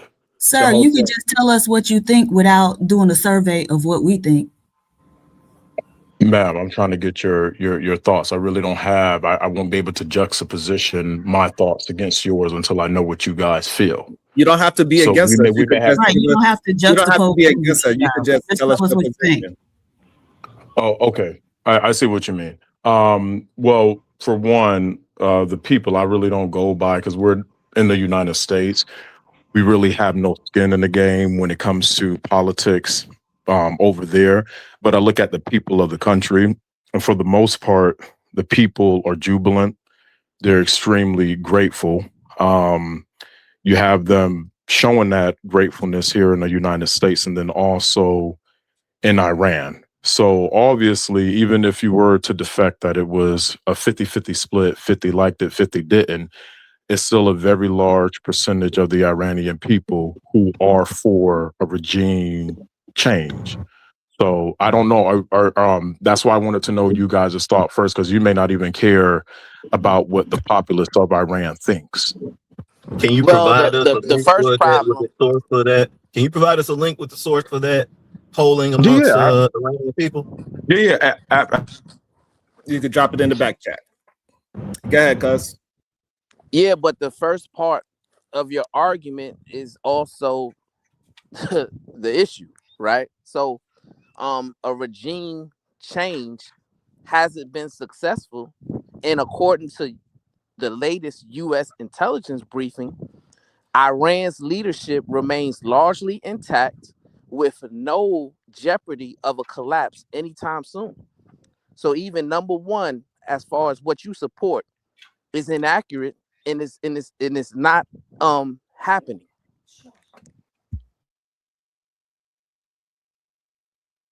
That was to you, God, family, country. Maybe he went to go look for the facts. Yeah, you can't have regime change without having boots on the ground to keep that regime in power until things become stable. So like the American propaganda is insane. You know what I mean? It's insane, bro. I just need my brothers to just get more knowledge, wisdom, and understanding on what's going on in this political sphere, right? Stop getting your information from, you know, these MAGA accounts and listening to Trump, who is a, you know, a liar, right? Pathological liar at this point, right? Because you'll come up and you'll say disingenuous things like the brother just said, right? Regime change, it's not happening, but yet and still the American people are suffering, and you know, a lot of Black Americans are suffering because of these gas prices, because of the energy prices. We got Black Americans in California right now that are wondering, hey, what's going on? Is it safe for me to go to an amusement park right now? Right? They're literally questioning what they're going to do during spring break because of this latest FBI report, right? You got the striker cyber attack, right? You probably got family members with heart implants, with, you know, robotic arms. You know, a lot of our military service members lost limbs, and they have medical devices from Stryker, right? And they're questioning, hey, is this device going to get shut down? Because Iran is saying, hey, that's what they're doing. So we need to like form better arguments and just, you know, really be careful with what we're listening to and what we're just regurgitating. Make sure it's accurate. Peace and love. Yeah, because I think most countries, if you ask the people, they want some kind of regime change, but ask, do they want another country to come in and create the regime change? That's the question. Hey, Detroit, because if you ask KT to go, do we need a regime change? KT to go would say yes. I don't understand anything. How would a regime change happen without another country stepping in? The whole country, the definition of sovereignty is you being able to protect yourself against domestic or outside sources. So if the government is imploding within itself, how else would they bring forth regime change in that country? I don't understand. Iran is not. Can you provide me the source for them, for their country that it was imploding? Yeah. I'm saying they you know, I don't know, man. Go ahead, bro.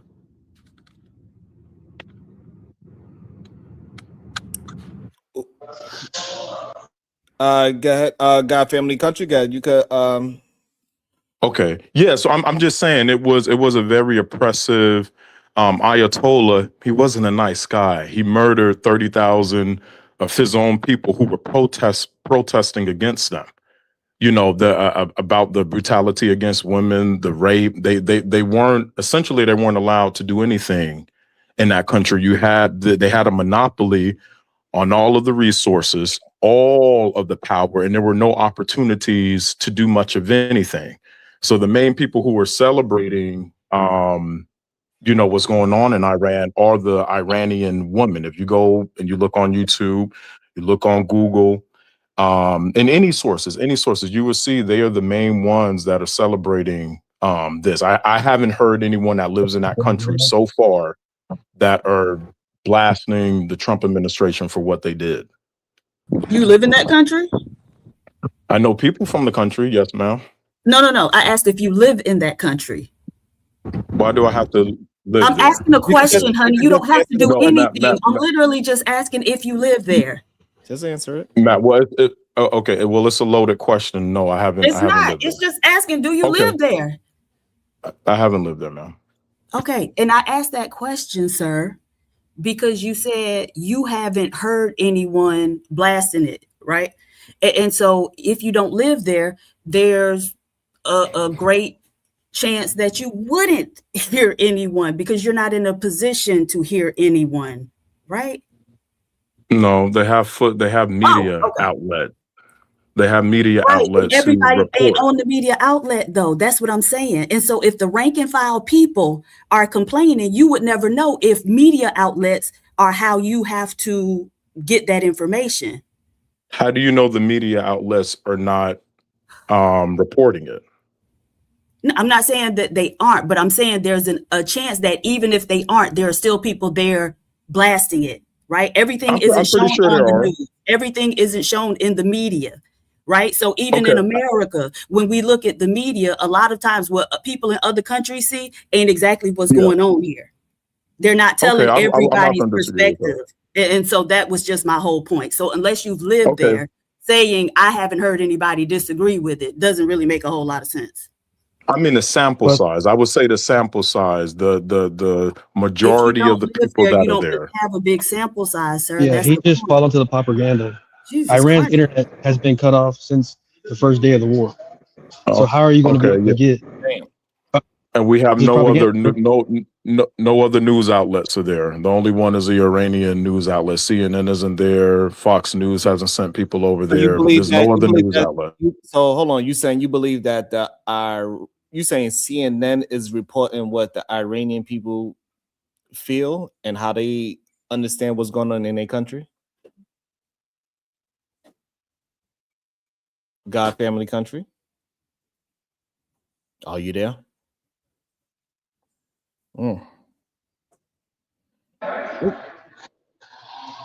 makes no sense, because that's like saying that, right? If Biden was in charge and Biden, his administration got attacked, MAGA would be dancing in the street, and then that country will be taking those videos of MAGA dancing in the street, saying, "Oh man, the Americans support what we're doing." You know what I mean? We're trying to free the American people. Here are the videos of Americans dancing in the street because we bombed the Biden administration.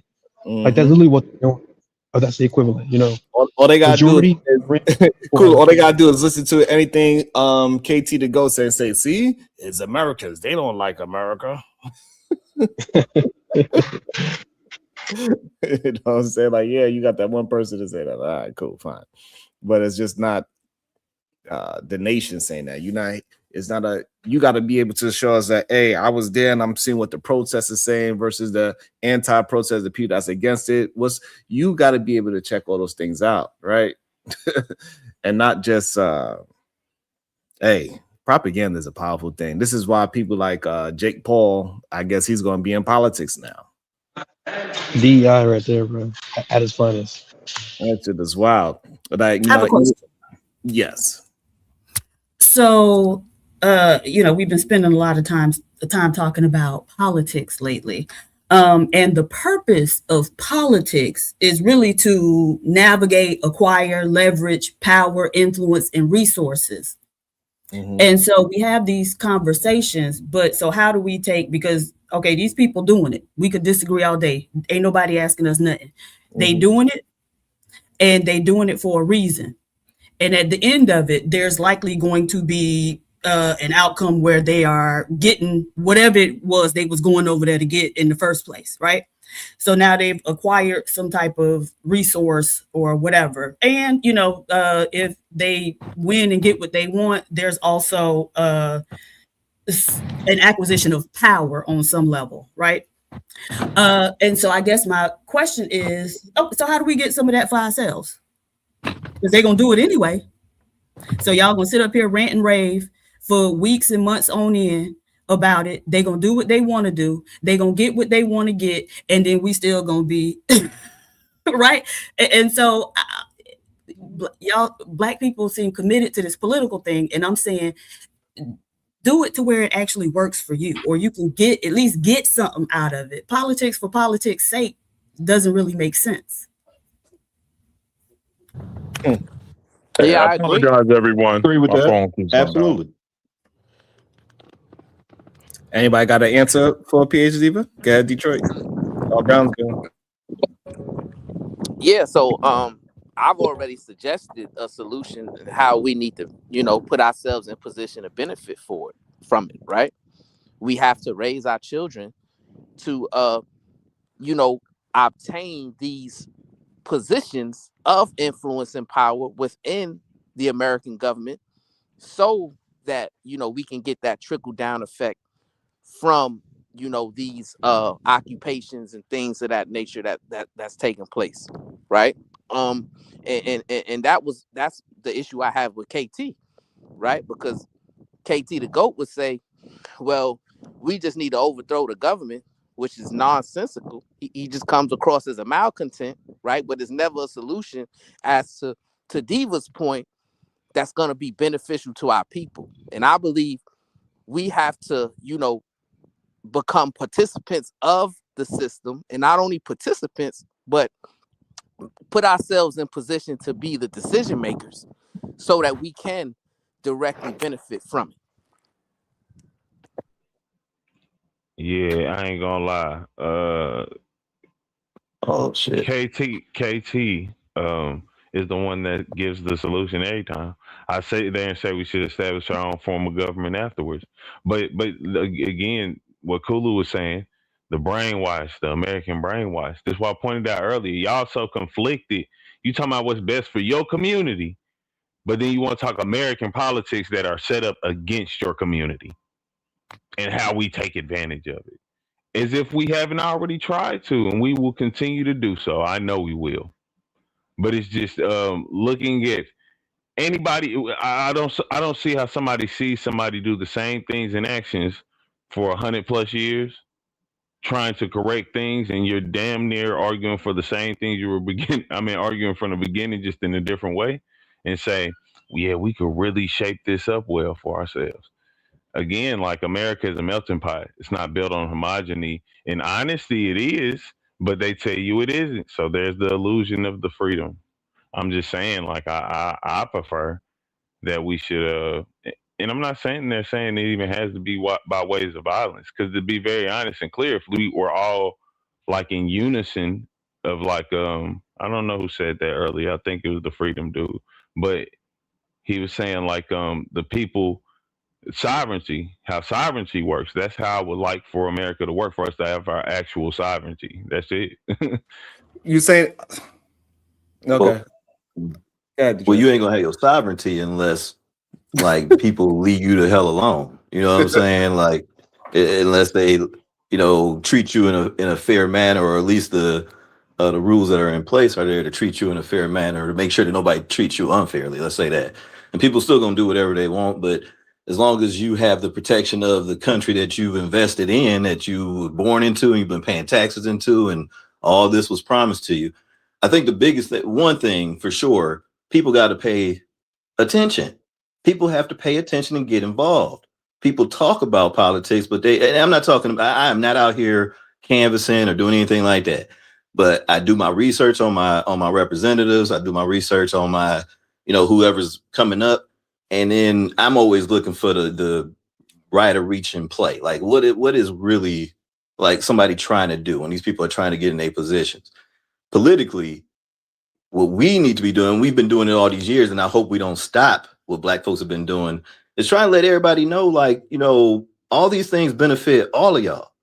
Like, you know what I'm saying? Like when Black people fighting for workers' right, it benefits everybody.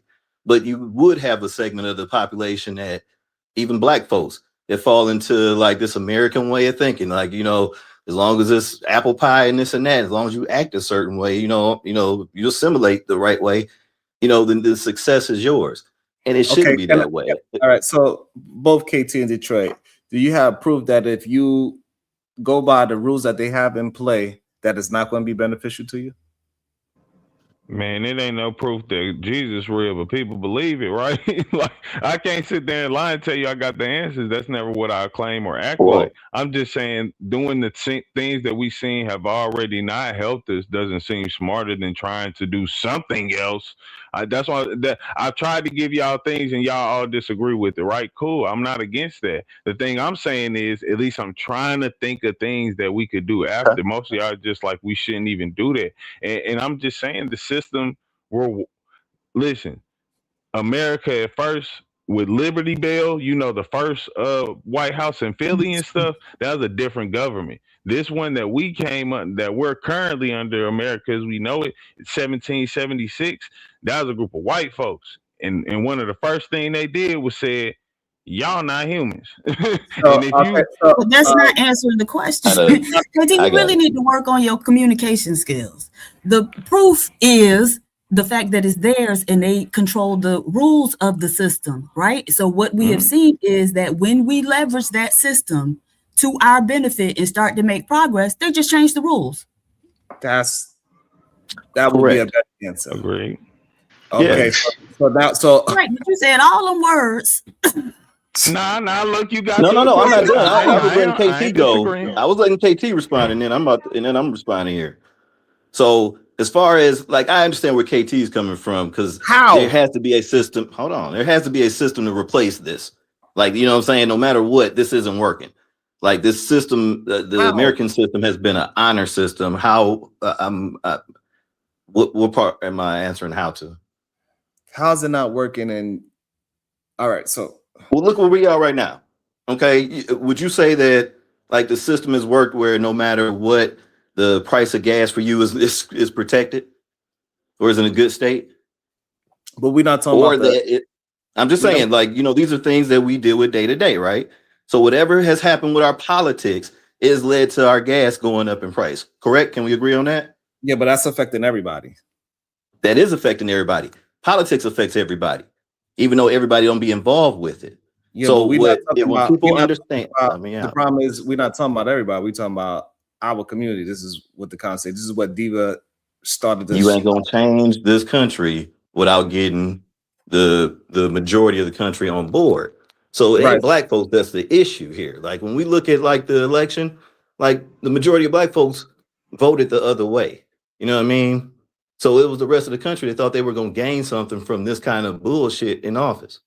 Okay, right? So now this is what. Okay, so now we there. So now is it people benefiting off of the bullshit that is in office? Absolutely not. I mean, no. Hold on. Let me say that the majority of the people that thought they were going to benefit from this dude in office are not benefiting from it. No. Okay, you changed my question. Are there people benefiting from the bullshit that is in office? Yes. How? Now, Diva question is, so now that we know that, how do we as a people and community benefit from those same benefits? Because it's open to all of us if we use it. But if you're talking about, and this is why Brownsville said we need to start pushing our kids towards it so it could trickle down into our community. So that is the question at hand.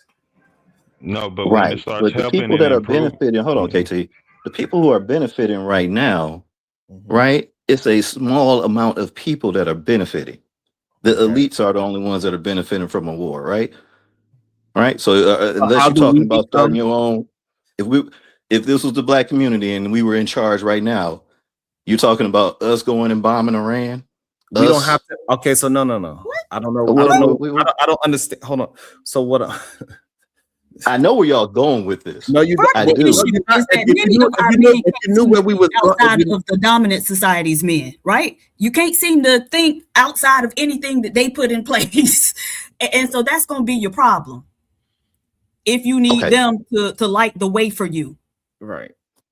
And so, like for example, Detroit. Like, listen, I'm trying to ride with y'all, man. I make sense, but y'all won't live. Okay, go ahead. No, explain to me again. Explain to me again. Like, just because you make sense doesn't mean you make sense right now. So we're not okay.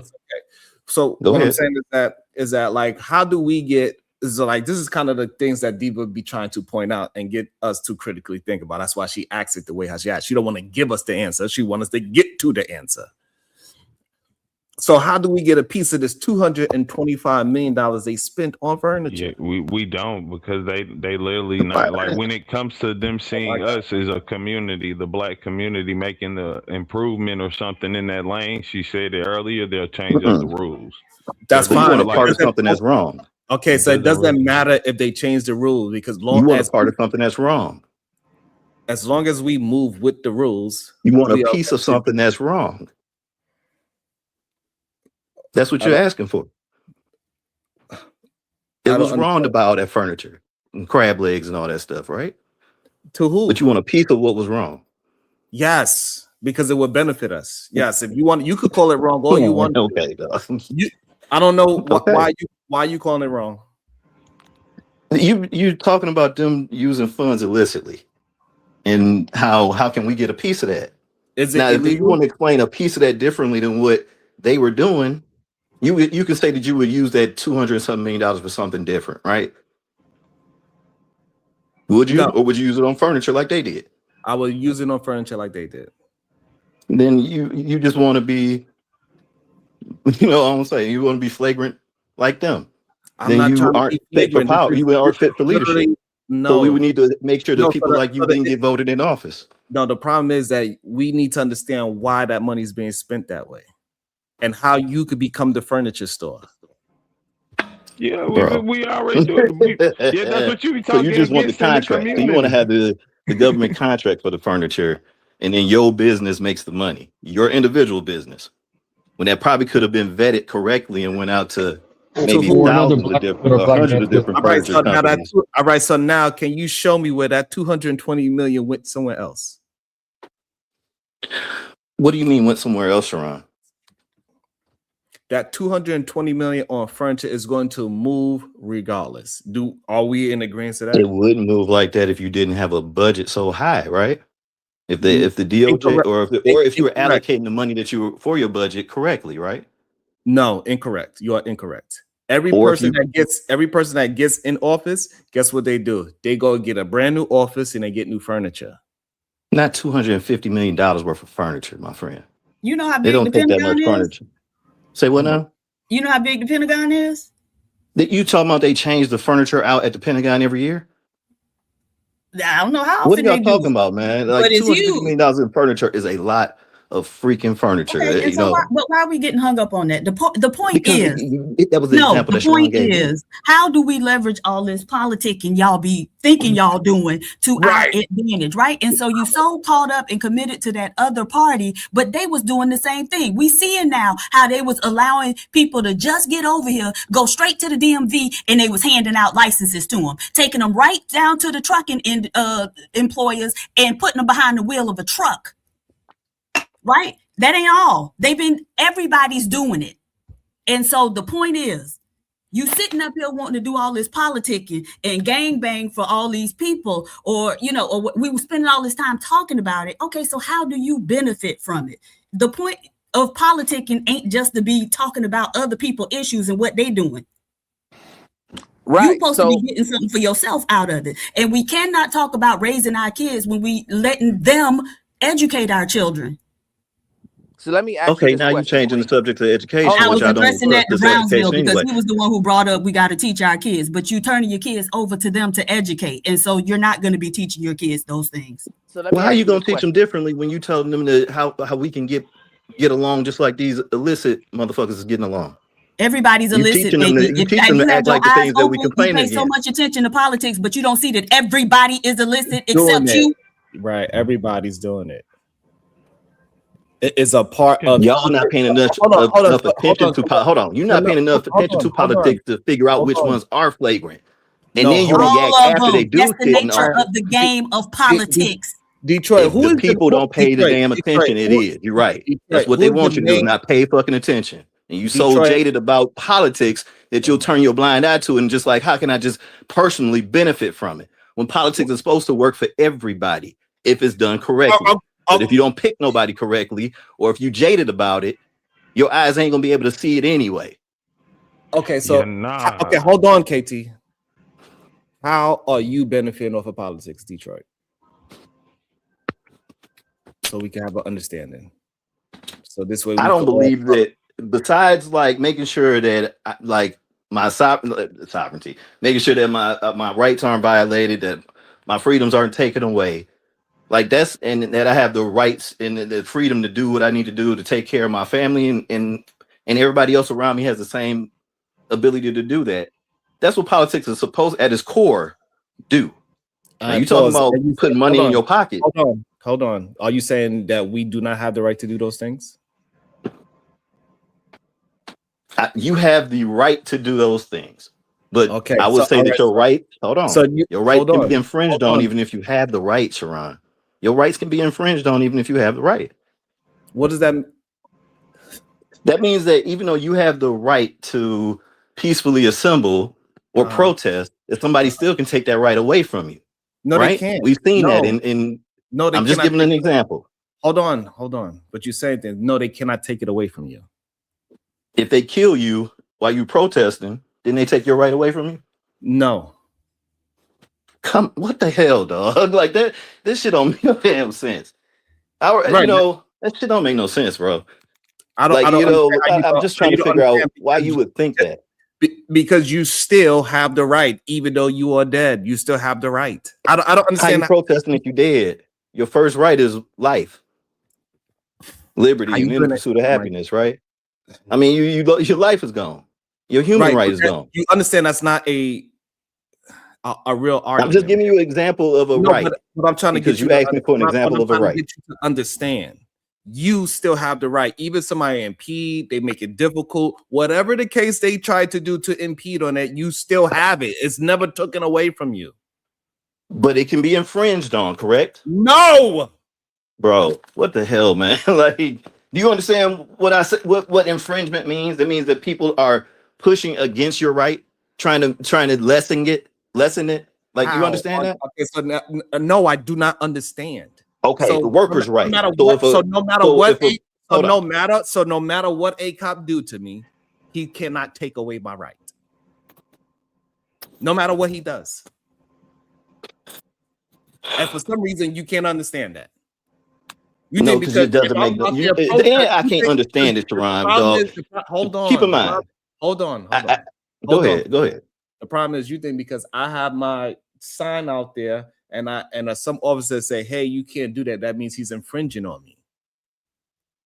That's not If you what had it a means. right to do whatever you were doing, right? And that cop yes, impeded on that right, that's an infringement on your rights. Do that cop have a right to do that? No. Why not? So you want me to use an example of the protest? No, I want you to answer the question. Because your right supersedes the officer's right anytime. So now I'm like, you know what I'm infringing on his saying? right. Say what? So I'm infringing on his right. How are you infringing on his right if you are That's exercising your what I'm right? trying to get you to understand. Stop playing rights word don't work game like that, and though. then You're trying to get me to understand something. There's no way that your right can infringe on an officer's right. It doesn't work that way, dog. And there's no way he can infringe on me just because he told me. Yes, it is, dog. Man, what the fuck are we talking about, dog? But this Also, makes sense. Like, now we get into this conversation or whatever. I remember we had that conversation about. Go ahead, man. Because you believe just because somebody's trying to do something, that means that stops me from having a right. If I could still go to court and prove in a court law that this person did something to me and I win, I still have my right. You having a right to do. Hold on, so you can understand. Me having a right to do something doesn't mean somebody cannot try to oppose it. I still have the right, whether I have to prove it in a court of law or not. I still have it. You're not proving that you have the right. You're proving that somebody infringed on your right, Sharon. That's what you're doing in court. You're not. I'm just you. I'm getting right back around to it because it doesn't. You know, Sharon must be. He must be trolling right now. Because he have to know that the officer is not working as a regular person. He is just working as the state. He's working as a part of the government. And so we don't infringe on their rights. They can ask us to not do things. But if they tell us, like, we can either do it or not. If we stop, it's on us. But he can't make us stop. But he can't make us stop. He can't make, thank you. But he can't access. And right? he cannot stop us from our right at all. The problem is that Detroit believes that because I'm fighting somebody, that means I don't know. No, I use the example of death. My right and it's final. My problem is that my right has not been taken away. You cannot prove Right. that my right was taken away. Right. I use the example of death, though. Because things get difficult and somebody disagrees and they do something illegal, that means your right been taken away. That's not what it means. Once again, I use the example of death. Now we have an understanding of that. How? I use the example of death. If majority of people are walking in the streets right now protesting, they are not dying. They are not getting arrested. People go protest every day. So this whole one idea or two or three or however many that did die, what about them? What about Were them? they able to go to court? Were they able to go to court the next day? What I use the example of death. So I shouldn't have maybe used that extreme of the example. But if it was death, understand your logic. If it was death, then their human right was taken away. They don't have a way to go back and. No, it's not. No, it's not. So, oh my gosh, man. The person being dead don't have nothing to do with anything that you're saying. Jesus Christ. You might want to pray, because you telling me that if you kill somebody, you didn't take their human right away? You didn't take their right away? No, you took their life away. What are your human rights? What are the basis of our human rights? Life, liberty. Life. Yes. I'm not trying to you know what I'm saying? It's just I don't get it, man. I know that's and I'm trying to really. If it wasn't a violation of a right, then you wouldn't have a charge on you after you did it. So KT kills me, he took my rights away. He wouldn't have a charge in your estimation. He wouldn't have a charge because he didn't do nothing to you. It's a very simple. Yes, Ryan, you don't have the right to live. I asked you, KT, to go. Detroit, are you saying if somebody comes, KT takes my life away, he took my rights away? He took your right to live away. He took your life away. Isn't that a right? This can't be for real. Is life you not a right? You don't even have rights without life. This is God, right. You know what I'm saying? That's a simple question. Is life a right? You have a right to life. You literally once you're alive, that's the whole thing about abortion, right? The argument in courts and stuff. Come on, man, stop this. Can we move to something else? We can move on, but it's No, hold on. I get that y'all think that y'all ain't nobody ducking. Ain't nobody ducking, bro. Go ahead. But y'all can't answer questions, and it is man. Every time y'all prove PhD right, it bothers me. It really does. Because I be wanting really want my brothers to have some real solid foundation of what they are saying. No matter what happened to Renee Good, I still have a right. They didn't take no rights away from us as Americans. They took her right away. No, they took her life. They didn't take her right. No, they took her life. Yes. They didn't take her rights. Hold on. Her right to live. That's the same thing. Oh my God. I understand the wordplay, and I get it. I really this is simple words, though. They ain't even no play with it. Yes, you are. This is just simple. Nobody has the right to take somebody else's life unjustly, right? Because that's simple, right? What you are saying, oh my God, it's so difficult for me to maintain. It's okay. It's not a complicated question. No, and when you try and make it more complicated, it gets frustrating.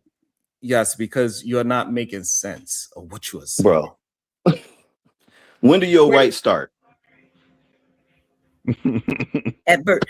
So listen. At birth, at life. I think so if you kill me because I'm coming at you, you took my life, but you're not gonna go to jail, right? They may even put you on trial and everything. They're gonna find you not guilty, even though you took my life. But if you took my life unjustly, the reason you're going to jail is because you took my right to live away. So, people get away with the crime of killing people, right? If it's just. The reason is because they didn't take their rights to live away, right? They just figured, hey, I had a right to protect myself. My right to protect myself is over your right to live. But yes, yes, my right to protect myself. If you coming at me, I have a right to protect myself. It's over your right to live because it's me or you. Okay, so this is insane. I'm glad that you said it. I'm glad that you said that, and that's all I'm trying to say. It doesn't make sense to me what you're saying, right? And I get it. So you have a right to live, but until, regardless, I'm not going to even try to understand how Detroit Coalition is tying that to that we don't have our rights, that our rights is being infringed on. Our rights are not being infringed on just tie it in here. So I'll tie it in. Okay. Because remember, we got off on this tangent on what's a right and what's not. But no, we got on the tangent because you're not making sense. And I'm trying to have an understanding of it. But instead of you trying to understand why I'm not understanding, you just want to be right. So, and again, Renee Good losing her life didn't stop me from having my rights. So I'm trying to understand, and this is why Diva asked this question, how we are going to benefit off of the politics that you know. And so far, you're not being able to bring all this together and how we are going to benefit off of the politics that you know. Okay. So if you vet your politicians correctly, you will put in place people that have a like mindset that just want to do what's right for the people. If we don't pay attention and we just go by like who's the sensational story of the day and go by who posted whatever yesterday, then you're going to get caught into what we are in right now. And that's what I feel like, you know, personally. And the people who are getting hit, just like, you know, potentially the black community going to get hit, are the majority of American citizens. If they white, if they whatever other color, they like the policies that would benefit us would benefit them. And it took somebody, I think it's taking, I don't know how this is going to turn because I know how America is, but I think it's taking this super racist, super idiot that's in office that is really kind of stirring people maybe the right way. My question, seriously? Hey, cuz when this is done, I want to have a quick back and forth with Diva, if you don't mind. Hey, Diva. Hey, can I answer Diva's question real quick? I do not understand how this is answering the question, bro. Again. Hey, Sharon. Hey, Bob. This is well, it's not going to answer the question of like, how can we remember we got off into man. Yes. You guys trying to benefit from the bullshit that these people from are doing in office. From politics. Right. And what I'm saying is neither one of y'all, if that's your mindset, then y'all ain't set for or made for politics. You're not. That kind of mentality ain't made for politics. No, what like, you're you saying, know, like what you're saying that you know what you're saying that you know what is corrupt and what is not, because they spend $200 million on furniture. You saying that's corrupt, but that doesn't mean it's I know that's corrupt. Yes. Oh my God. I know it is. Just like a $250 million jet is corrupt for Christian Nome, right? Hold on. Yeah, that's not corruption. Hold on, please slow the fuck down. And this is why you think that what you were saying before about taking a life means that somebody actually took your rights away. So what I'm trying to get you to understand in politics, right?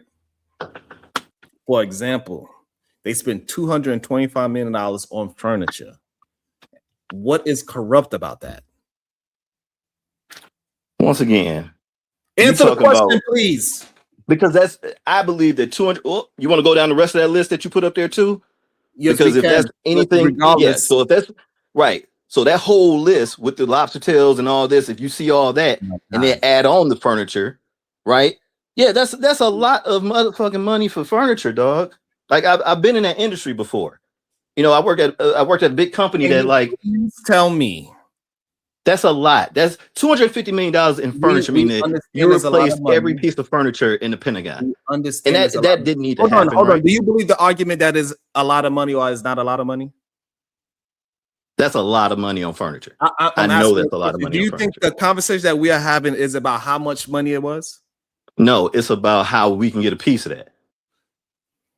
Bomb Cherry, what was the question? Hold on, Bomb Cherry, what was the question I asked him?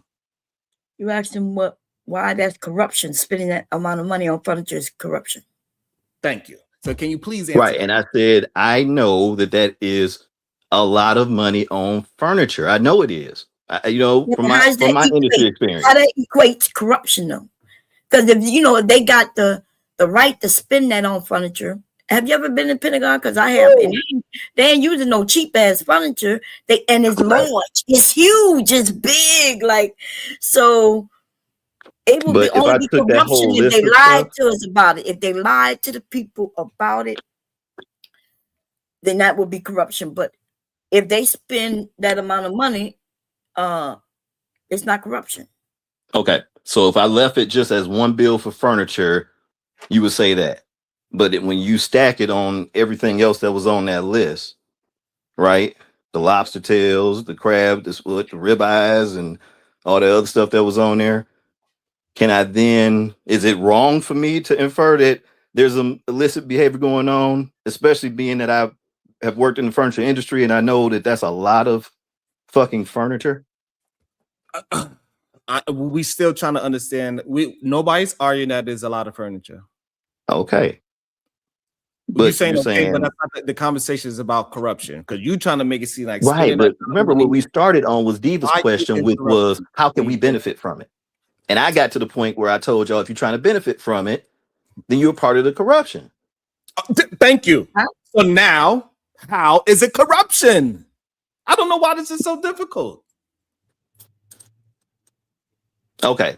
So the point of view you're saying is if you wanted the businesses that sold the furniture, you just made your comeuppance, right? I just want you to answer the I'm trying to answer your question. I've been trying to answer your question. Hold on, please. I'm not trying to interrupt you. I got sense, brother. No, but I'm trying to understand what your point of view is. You don't need to understand my point of view when I'm asking you a question. I obviously do because you don't. Go ahead. What I'm asking you a question. You say you have the answer. All you gotta do is answer the question. You don't have to cater your answer to me. That's all. Okay. So for the sake of this, let's say yes. Corrupt. How? Once again, I was trying to like now I'm gonna get the how, right? So now do I get to use an example? Now do I get to use okay? So in this scenario, let's say you're saying that you're a business and you would benefit from selling some of that furniture, correct?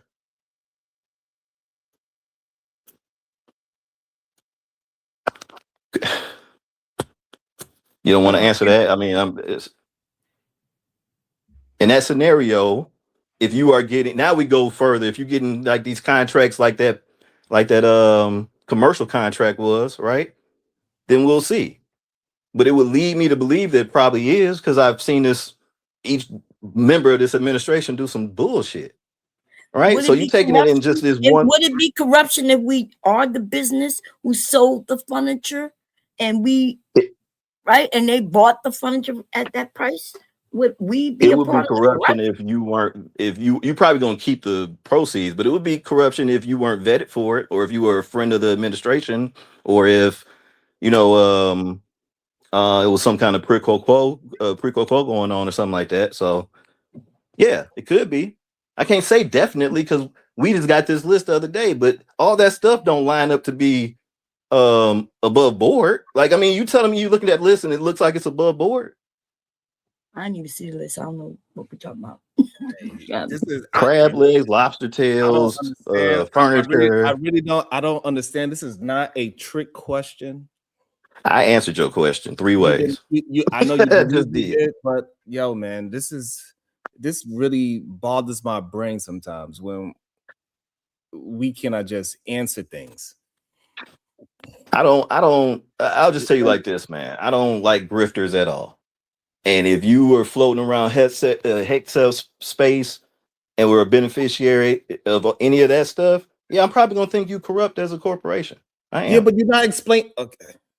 So, oh my God. Because if it's not vetted correctly, you're talking about, do you actually need all this furniture? As a company that I'm selling it to you, whatever, I'm gonna make my profit. But if I'm getting it and I didn't have to go through any kind of vetting process for the government contract, then that's corrupt. No, that's the part we don't know. No, the problem is that you keep adding things into the story that has nothing to do with it. If this happens, and if this person, and if this thing, and if this thing. What the? But you made me decide on just furniture alone and not that whole list. It doesn't matter what part of the list we are talking about. It doesn't matter. We talking about Alaskan king crab. They spent $2 million on king crab, right?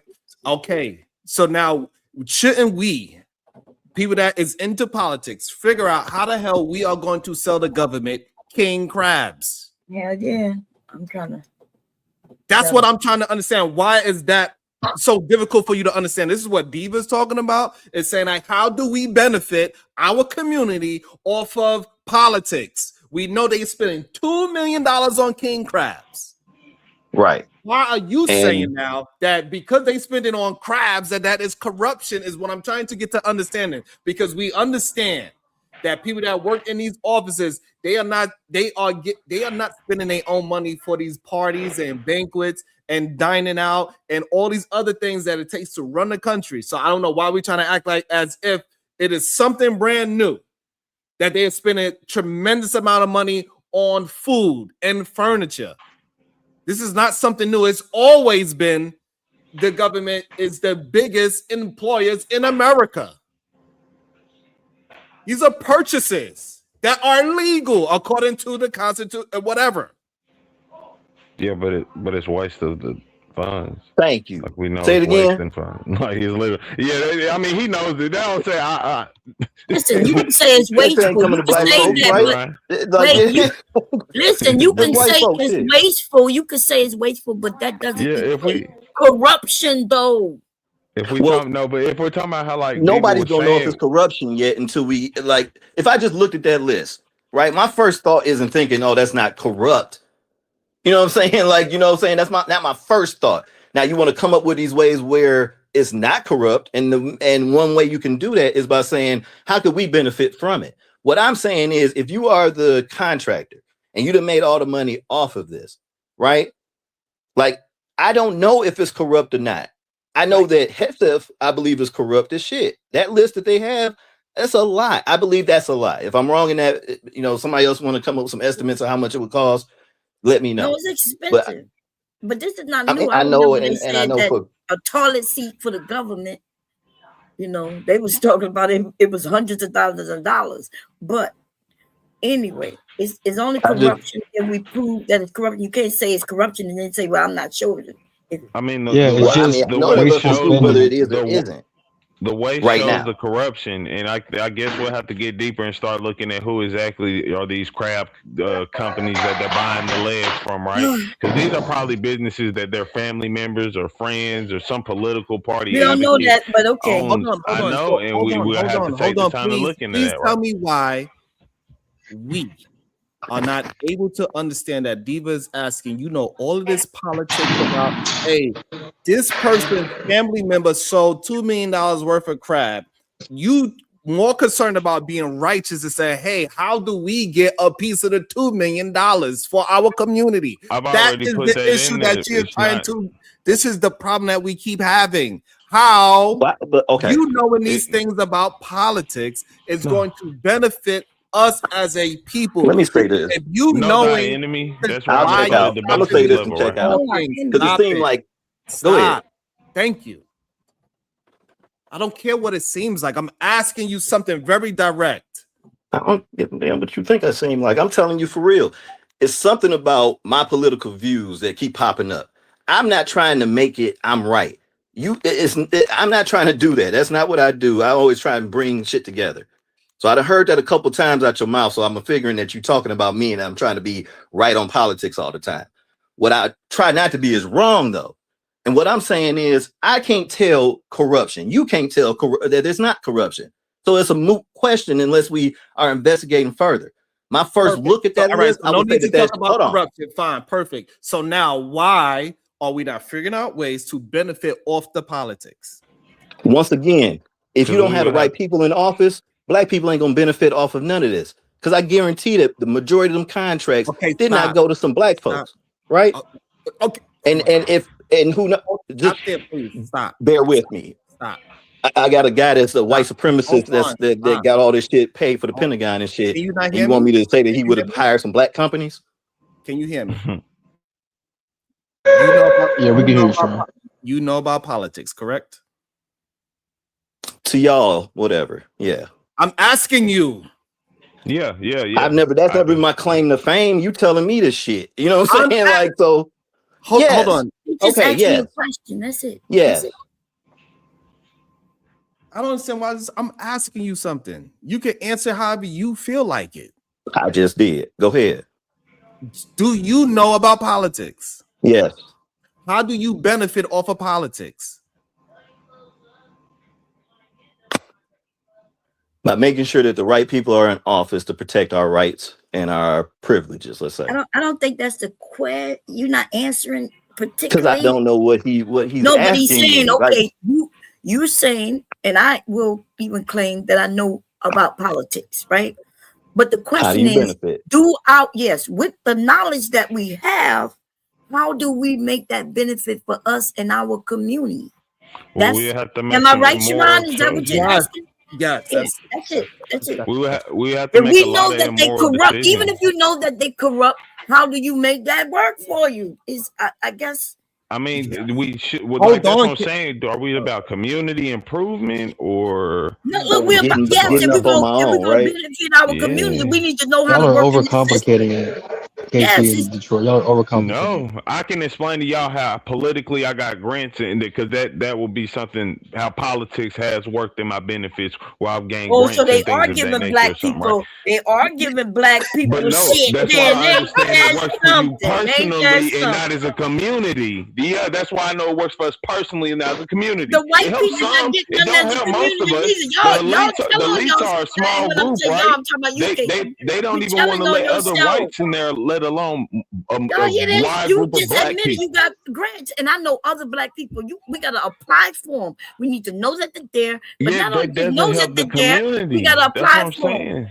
It is a part of the community, bringing black businesses in the community. Y'all, I don't even know why you let KT up here. Sometimes that's all, because like, dude, you just don't listen. KT be That's too all. sensible.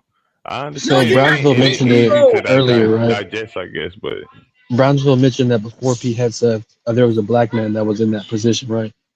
If he was pro-black or for the black community, he could have, spent the $207 million on food from black businesses, right? That would have helped out a lot of black businesses in the community. That would have helped out a bunch of black families. So that's just one way on how that can benefit us. You know what I mean? To answer PhD's question, and I might sound ignorant, no disrespect to Bomb or AR or people in the military. I think maybe during this administration, we encourage our children not to join the military, when things are extremely high right now, so that they won't be sent off to war and potentially killed for a cause that doesn't really benefit us as a community, right? So that could be one small solution that we can do as individuals. All right. About to be a situation.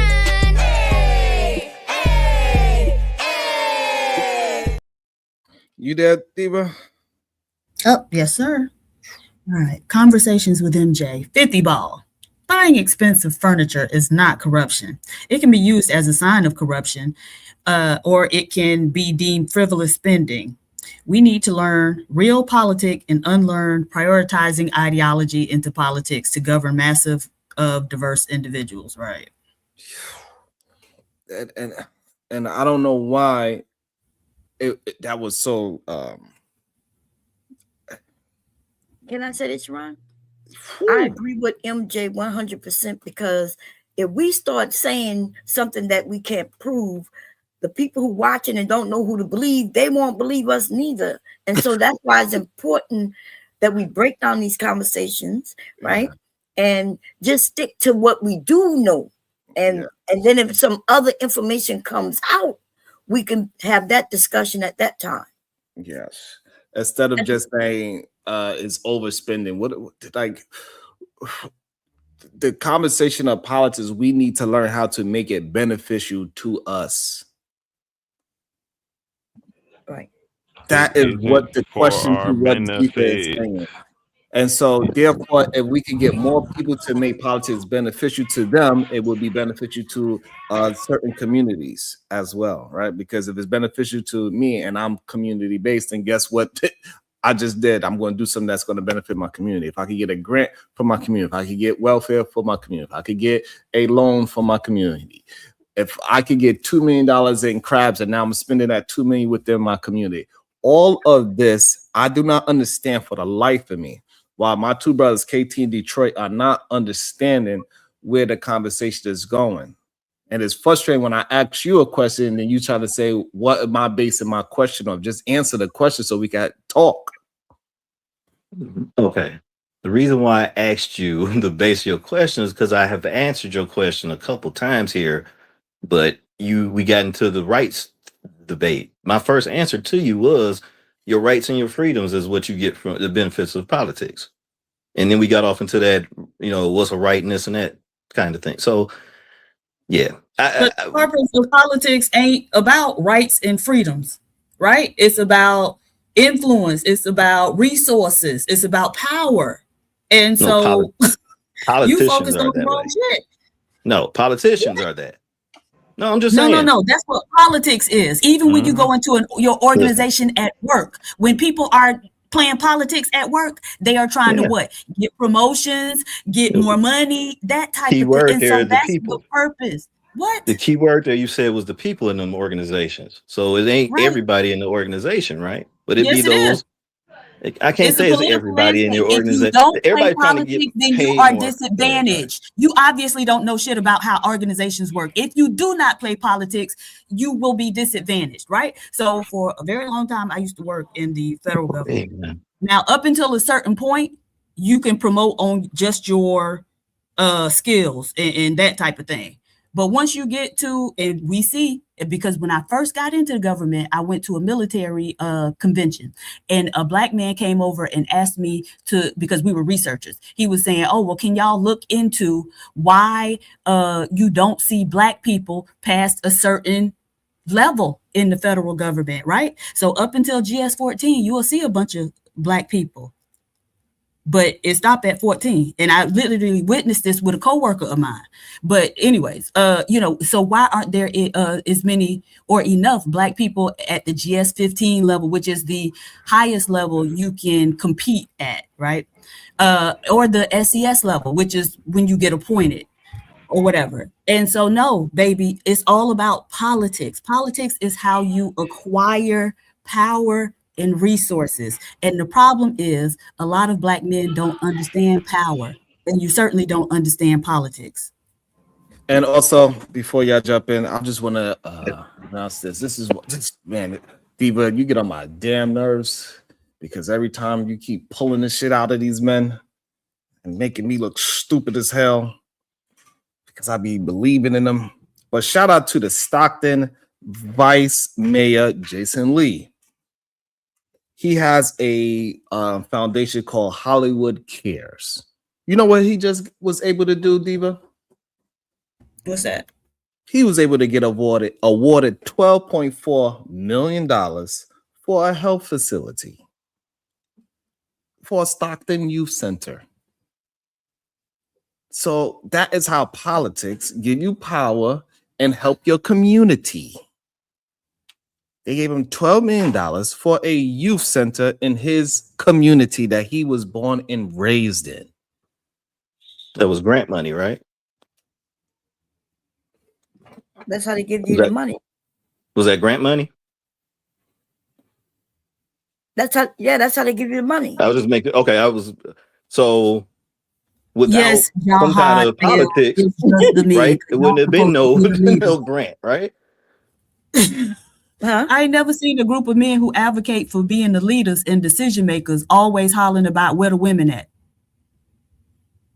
So yes, just the men. Yes, I started a nonprofit a few years back. Probably when I say a few, about 10 years now, maybe a little more.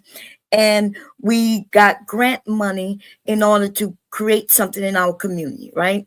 We don't see a lot of Black men doing that, but they complain about certain things. So you have to apply for the grant. The banks promised a certain amount of money. We got money from banks. We got money for the federal government. And you just have to stay on the job, though. You have to prove what you're spending the money on, right? Depending on your mission statement of your organization. And so if Jason Lee can do it and I can do it on a minimum level, then why aren't we doing this? And at one time, doing some of these presidents, they was throwing money at us. We just have to reach out. Do you think out of that $12 million, he have a budget for furniture? Oh, of course he got a budget for furniture. And he got a budget for balls and every game and everything. Do you think he got a budget for how much chicken he could buy for his party? Yes, we had all that. I was buying snacks for the kids. And if he was to spend that $12 million in his community, is that helping his community? Most definitely. So, oh my God. I have no disagreement with that, Sharon. I mean, that's what's crazy to me is that because for whatever reason, I ain't gonna try and get in either one of y'all two heads, but for whatever reason, you think I'm opposed to money flowing to the Black community? No, you're opposed to making sense. All I did was ask you. Now you sound like some of these dudes that come on your panel that just be roasting you. You're trying to roast you and don't have no point. You just want to say I'm not making sense. I'm not just saying that you cut me off. So you are not making sense because I asked you how can we as Black men benefit off of politics? I asked you that.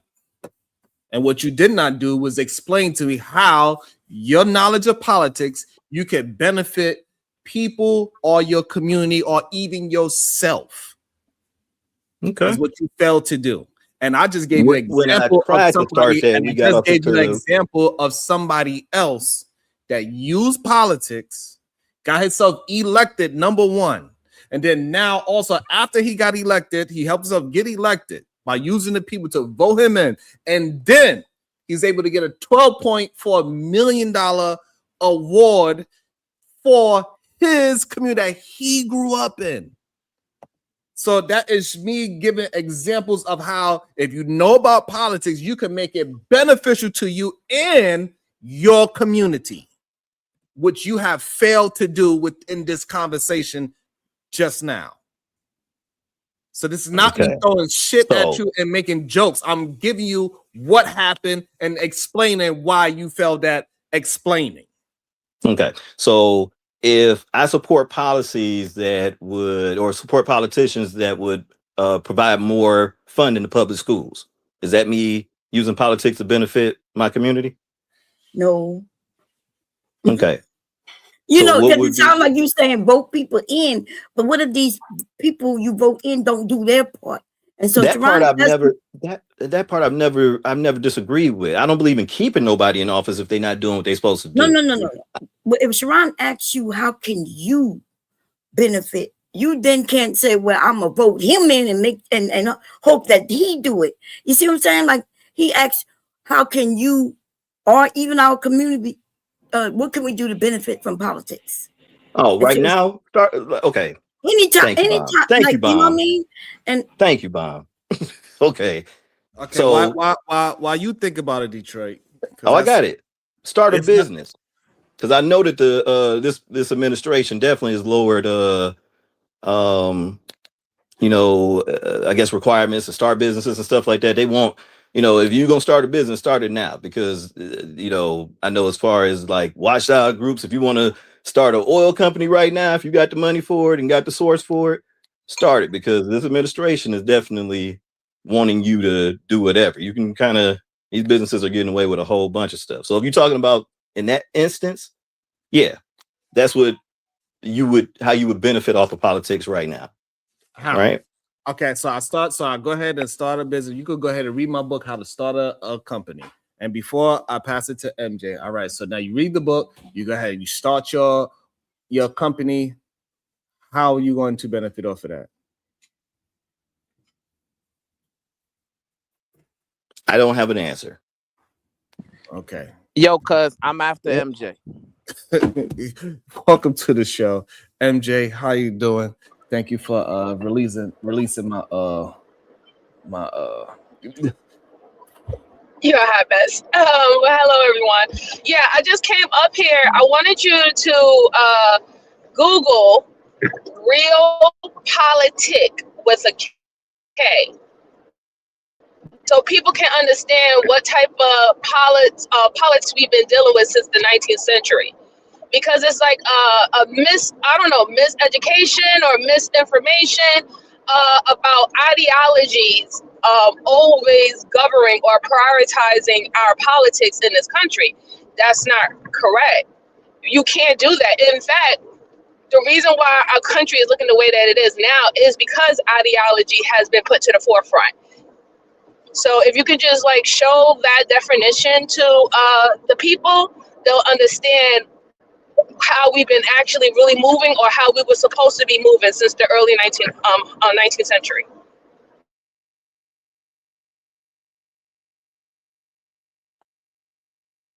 Okay, well, I'll go and look for that. Go ahead, Detroit. You could get Bomb Cherry because she was able to get you to understand what I was trying to say. No, I was going to say, I just said start a business, invest in real estate, right? I don't know, if you invest in some of these weapons companies right now, since you got this war going on, right? I mean, so if you're going to benefit from what's in place right now, right?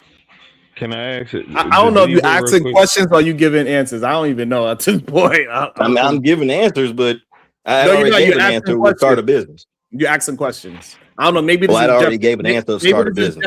Maybe this is Jeopardy. You answer questions in the form of a question. I don't know. I answered your question already with a business. Starting a business is not saying how you understand politics and how we're going to benefit off of politics. That is not answering the question of, hey, you know how we could benefit off of understanding politics is by starting a business. It's not an answer. Okay.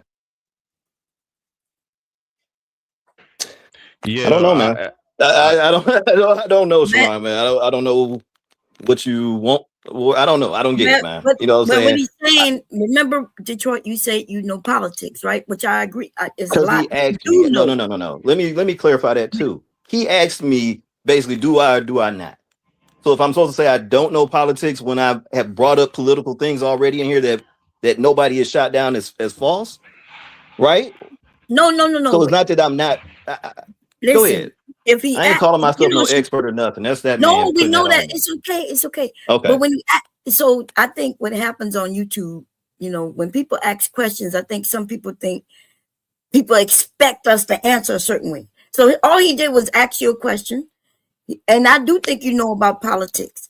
And then the question after that, politics, is how do you make that benefit you and or your community?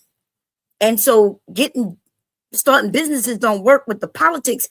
Yes, you can start a business, but what do they have to do with you using politics, the information you know about politics? How does that help that? You know what I mean? So that's why he's saying that answer doesn't relate to the question. Okay. You see what I'm saying? But if you would have said if you would have said, hey, I'm gonna start a furniture company so I can go and get these government contracts. Now you talk about wheeling and dealing in the politicking. You see what I'm saying? Because now you're gonna go for that government contracts in order to get some of that whatever millions of dollars they spent in furniture. You see what I'm saying? Okay. So now you're talking about, and now that money come back in your community, in your pocket, and things like that. But just starting a business, selling T-shirts and shit like that, they ain't gonna do it. Right. But if you started your furniture business right now, right, then it might be some benefit, right? If no. you go no. The thing is, no. So the way you would leverage politics in this regard would be to not end up being just a glorified middleman, right? So let's say you start that furniture business today. You're just a middleman. Ain't no black people producing the furniture. Ain't no black people distributing the furniture, right? You just the last person before you get to the consumer. So that's how far downstream you are. And so using politics to your advantage would be figuring out an industry that you could leverage your politics to be at least somebody who control the means of production or have some type of ownership in that industry and not always just be the labor. I agree. Got you. I agree with that too. Okay. Yeah, but the going problem back to what I'm is saying, that you all don't Tell think me the like problem that. again. No. Diva here.